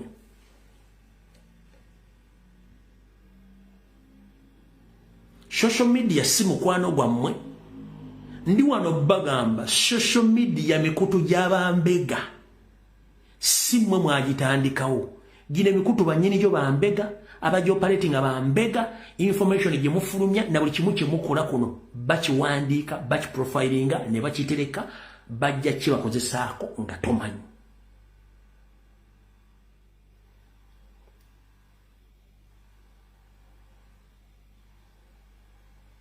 kyokola kirungi ekyokujja omwana mu kiyumba omuwonye naye kiteekako simu direct ku live oba n'okipostinga tekikola mateeka oba weesibye nga waddeko obujulizi ne gotoloseza omuwaddeko obujulizi ne bagenda okukusiba bagenda kukusiba nga tomanyi nyongera okukubiriza social media platform kebere Facebook kebere YouTube kebere TikTok kebere Twitter kati gyonna emikutu gy'abambega bye mwogera bye mukola buli kimu bafunako kopi kansooke nkubuuze mu ssimu yo muno oteekamu ebifaananyi video buli kimu kyonna n'okiteekamu wabula time etuuka ng'olina okubidelitingamu n'obidelitinga essimu nekulaga nti obikoze eki obidelitinze n'ogenda ne mu storage nekulaga nti biteeke mu dustbin obijja mu dustbin ogirina mu ngalo ng'eyakasasa erimu ennyumba oba ku lugiro ogirinako dustbin ogimanyi gyeri ebintu by'odeletinga mu ssimu yo olina dustbin mwobiteeka gy'olabako nti mbitadde wano byokyezza omanyi gye biraga ku ssimu eyo omanyi bw'odeletinga ebintu gye biraga obimanyi gye biraga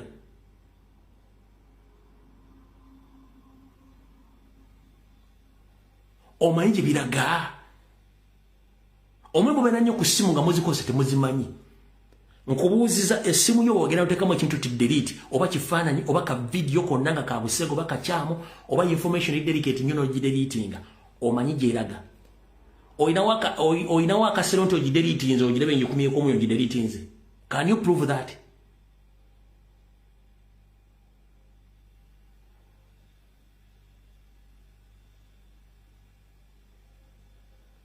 kati mwavuga nti social media mikutu gy'abambega buli kyemukola bakiraba ne kyemwogera bakiwulira na buli kimu bakimanyi kyemukola naye just balinze bulinzi tembo banaakufuna bwe baba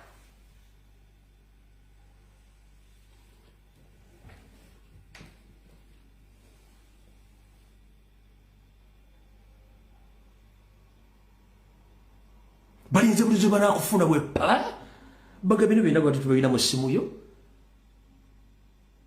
na bino byonna tubira bulungi nnyo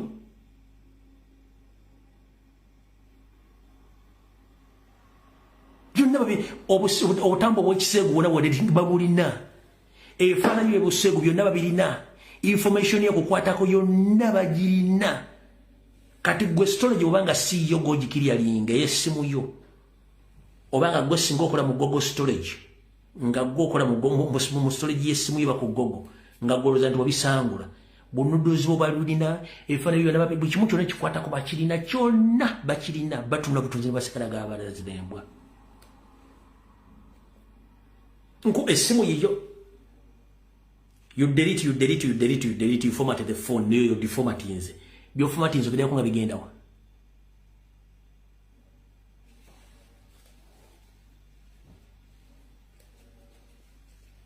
Nkubuzo we formatting a bit of galuda. We deleting a bit of go be take about go be deleting.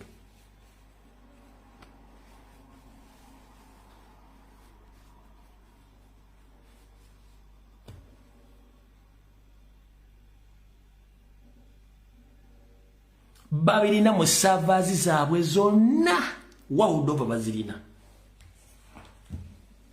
mwena ne mbosindika musimeka viewers bakalina neka viewers bakalina ali mbere mwefumba esimu yogo wajiguze n'esimu yo ogenda gitekako tekemo app gyotekamu tekamu bambega no taking a details on the date of birth, amanya go buli kimu location no bitekamu no tandiko kwe recording no nyenya kabira bira kulinga balinze baga no bakusindikira bo nuduzi ne bagala bo buli kimu ne bakire banga bala bati babera ku musimba bera bati nangi bandaba nangi bandaba wano buli kimu kyenjogera bakimanyi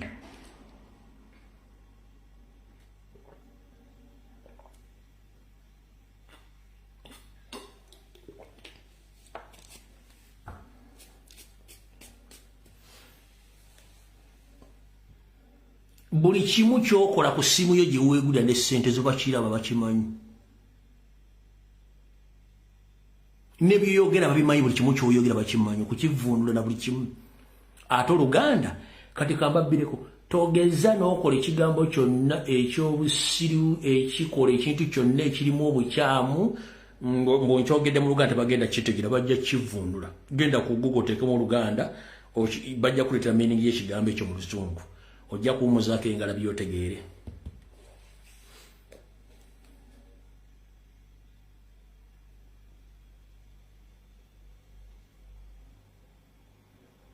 genda otege ekigambo ky'Oluganda mu Google okivundule mu Google genda kuleetera meaning yakyo ate nga ntufu genda okubuuka enswa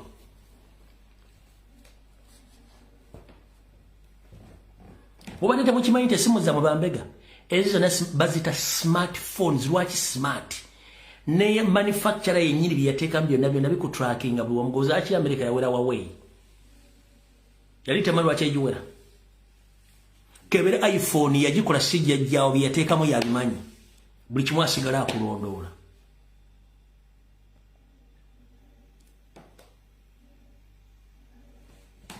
nodde mu kisenge ne weemulisa booti n'okubeera n'osindika bakulaba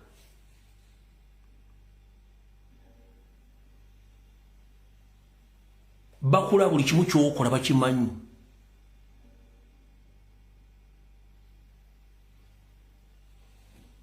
comment section zonna bazira buli kyowandiika bakiraba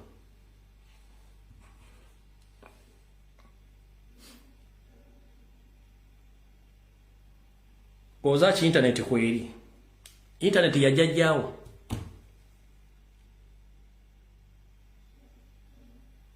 kankubuuza lwaki abantu abasinga okubeera nga abagagga abakola bizinensi ab'ebyo batambula ne katooki bw'osanga omuntu ne katooki tasobola kugula simu etegeera baagisobola ogigule katooki nzibu erimu katooki nzibu yakutrakinga n'ebintu gwozaaki abantu batambula ne katooki nga kutulina smartphone omuntu yandibadde akwata smartphone babitambula ne katooki bagezi bayaayi bamanyi obubana phones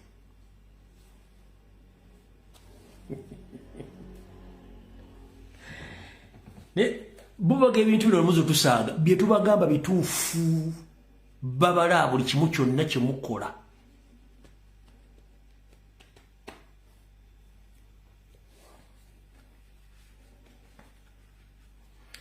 gwe tunakuna abawala mubaga nti nudu zange bazitadde ani ne bati bamubbyeko simu bahakazi asobola okuyingira mu simu yo n'ajjamu nudu zo n'azidisplayin ensi yonna okitegedde olwaleero kati esimu gy'olina mu ngalo gye weegulira mbega okitegedde bulungi nnyo era genda mu simu yo mu WhatsApp ogende mu setting olonye wali linked device genda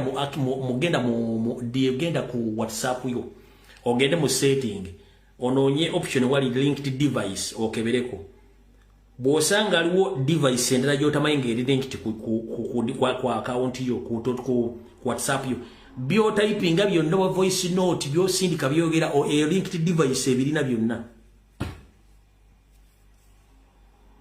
nkiddamu kwata essimu yo genda mu WhatsApp ogende mu setting bwogenda mu setting ojja kutebayita linked device singa otunulawo nga aliwo essimu esukka mwemu ng'essimu togimanyi manya waliwo buli kyokola kyonna akiraba akirinako kopi akulinze bulinzi akuba akutta akwabuluze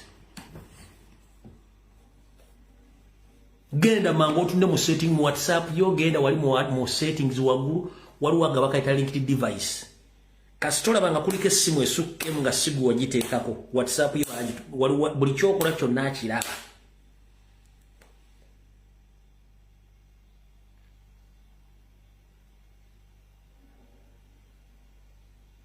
genda yo mu settings za WhatsApp gwewunya abacho abantu abasajja bali mu government abakola business abantu ntubulanga babaku babera ne katochi obezi bana phone bazirina kubanga baine bakweka smartphone betasobola kweka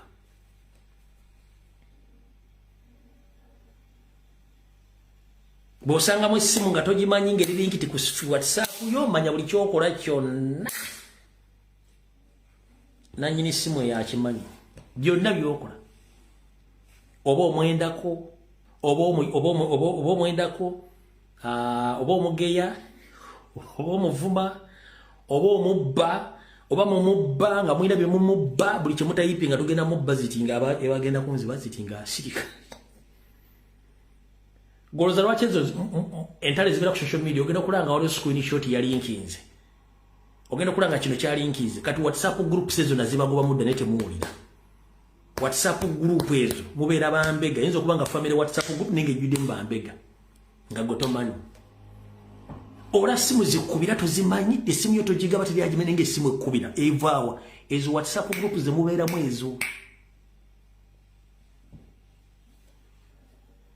mubeera omuntu nga yadda mu WhatsApp group yamu nga temumanyi naatuula bw'ati buli kyonna kyemulegesa ng'akiraba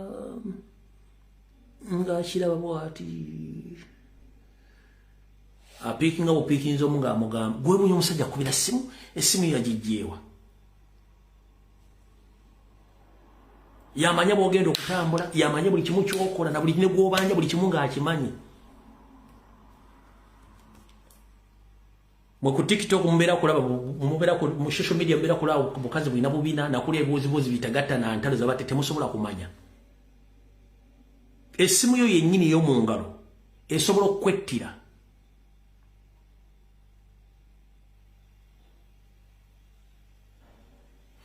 so okujja nga mulina kye muŋŋamba ne bwe kiba nga si kyekyo ndowooza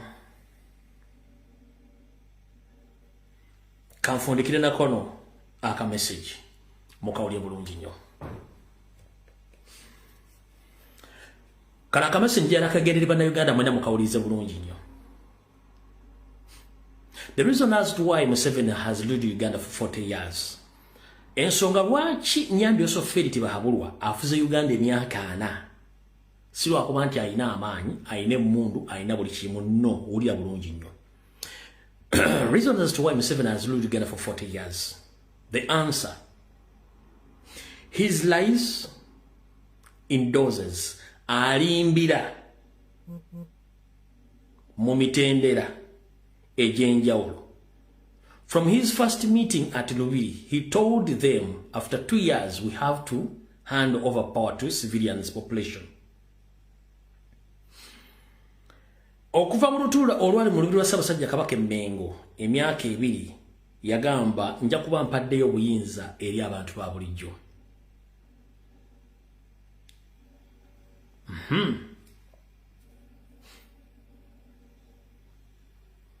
His friends, the likes of Kategaya, Amanya Mushega, pledged at least 5 years. He lied to Bukenya, Special was a Wandera Kazibwe, Amama Mbabazi, James Uwaka Pablo. He lied to the people. He went to school with Bushwa comrades, his agents, his party members from UPM and NRM. By the party electing Secretary General, a hot race between Amama, Otafie and Bukenya. Eventually now he appoints them. He lied to grandparents, our parents, to us now by Bonna Bagagawale. He lied in doses to stage by stage. Much taken. Slowly every stage, at the stage people present convinced 100%. This is my last time. My last time. Ugandans get excited. The likes of Bidandi Sari end up fighting Bukenya, known to become the vice president. Sam Okotesa start preparing Bukenya for Chogam dealers, thinking that Bukenya is the next president. Learning into lies. Soldiers are dead, politicians are dead. In when he caught up in his lies, deception slowly by slowly until some people started exposing him, undressing him in public. And later, Robert Chagulanyi Sentam came out and exposed him up to now. Kati, ensongezo wamalo zitegeera, chikuwa chakuyiga ki. Uliriza nnyo wano. Gwe wenna ng'okyadiringa na Maama Mbabazi Gossiro. Gwe wenna ng'odiringa ne Kale Kyezikayihura Gossiro. Gwe wenna ng'okyadiringa ne Rwakana Rugunda Gossiro. Those are not veterans. Those are catalysts who are still serving with Museveni. Although you don't see them in public, they are working underground. Amama Mbabazi, Sam Okotesa, Kale Kyezikayihura, Rwakana Rugunda, the list keeps on growing. So don't think that they are there seated. They are still in operation and they are operating slowly. Muchitegedde. Kati kano kanfundikire nako. Modashikemu. Kalowoozeeko wenafuna amaanyi okudda ojja kuba ofunye amagezi gaako. Omanyi Museveni yeefuula musajja mugezi nnyo. Bwe yamanya nti abasajja b'engulu babadde mu buyinza n'abateekamu olutalo lwa Konirwa Alisira Kwena, n'amala ne yeefuula nti si yabasse. N'atondawo ADF n'efuula nti batujju, ne bamutambuza mpaka olwaleero. Abadde ng'ajja atonda obuyeekera obubuuki obubinja bw'abayeekera olw'ensonga naye yava mbayeekera. Kati amanyi obukodyo bw'abayeekera bw'okulwanyisa buli muntu n'omu omulwanyisa mu ngeri ye. Kati gwe kyewandibadde ogenda ye kye yakola akusookayo. Kati bw'akusookayo gw'ogenda okujja abaakulaba. Ye nkola gy'abadde ng'akola. Kati obadde watunuddeko mu angeeno ku musango gwa Besigye, obadde watunuddeko mu angeeno gye ngenda okukulagamu ogyetegereze. Watya nkuga watya oba watifu.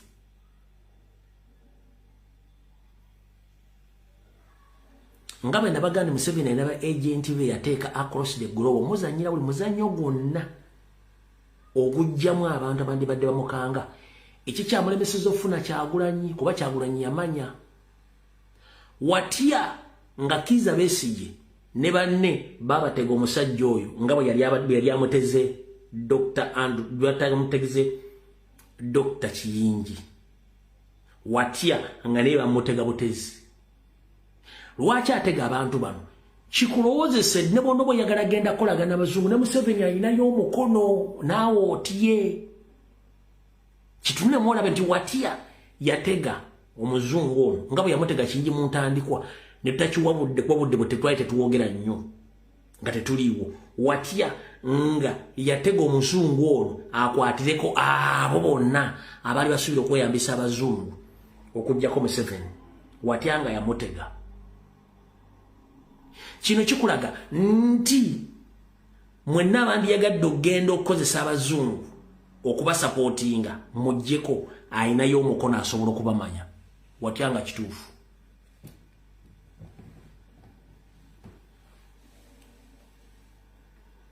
Bw'otumya byazaakola ng'akulyetinga bakoni ba alisira kwena ba ADF ategatega bomu atta abantu ajja kati bw'atuse ku international level ng'alina abantu bali serious watifu nga naguno omuzannyi aguzanyiramu oyo muzungu ng'ayagala bbalaga ne mugenda mu bazungu naye n'abantu bange.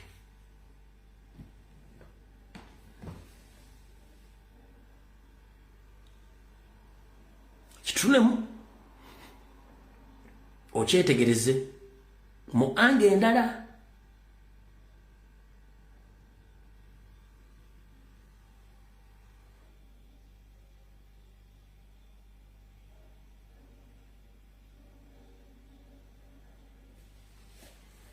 Nenyongera okujjukiza ne bona okwata ku bisubi Museveni ojja genda. Ne wona okwata ku bisubi n'okola otyo ogenda genda very soon. Ate ekyakozala kye kiri kutta n'ekyakuleta kye kiri kujjawo ate very soon. Ekyakozala kye kiri kutta ate ekyakuleta kye kikola ki kye kigenda ku very soon. Olimbi ense kutegedde osense kutegedde oyagala kwefula kirimaanyi ng'eggali sajja buli kimu okitege ense kitegedde kikyo zaako kuba otuuka obulimba nga bukoma. Mfundikidde akatambi kaliro wendi nkyali gumete mpaka nga bulijjo olutalo naluyingiramu ndumanyi nsobola okutuuka ekiseera nga nduli mu bwomu era nakyo nkimanyi bulungi nnyo. Nkiddamu wendi nkyali mugumu era nkimanyi nti nsobola okusigala mu lutalo luno nga ndi bwomu nga ntuuse nga ndi bwomu kasenge.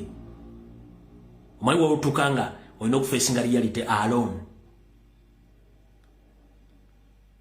Ekyo nakyo nkimanyi era nki experience nga nkiyitamu naye ate wendi olw'amaanyi gammwe n'essaala zammwe.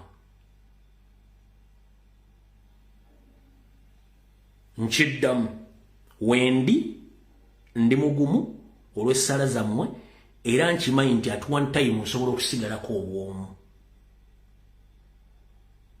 nga nina okufacinga reality bwomu wankubadde munsabira mumbeererawo era munkeberako ne waliwo time esobola okutuuka ng'oli bwomu. Buli omu yandibadde akola ki kuyamba mu mbeera nga buli omu akwesambya bantu bali busy bantu baketinga busy. Ekyo nakyo nkimanyi kubanze ngenda okuyingira mu ttalo nga namaze ddubala nalumba ndumanyi bulungi nnyo nti bwe ngenda mu kino kisobola okuvaamu kino kisobola okubeera kiri kisobola okubeera kiri okibaddemu otya okivuddemu otya ne ku lwa Katonda mbamanyi weemuli mukyaliwo ate tukyatambula twongere okwesabira era tulwane nnyo. Mu bufunza akatambi kawedde mukaba bankubira takumira mpeera tujja sinkana olunaku lwonna lwenna abansobodde. Bibadde bigambo byange by'olwaliro mukaba bankumire mbasa mugende ku Twitter mulumbe olala otumba buulidde mission ya Museveni na buli kimu kyayagala okukola. Mugende mukole omulimu ogwo muve mu diversion za Museveni ziri ku social media mugende mbabuulidde olala otumu kye bamutuma nekyagenda okukola. Kyonna kinakituuse omuyinza okuba temusobola kukola kukiyimiriza singa Museveni n'aba akifunye. Ebisigadde Mukama atukulembere. Mweraba.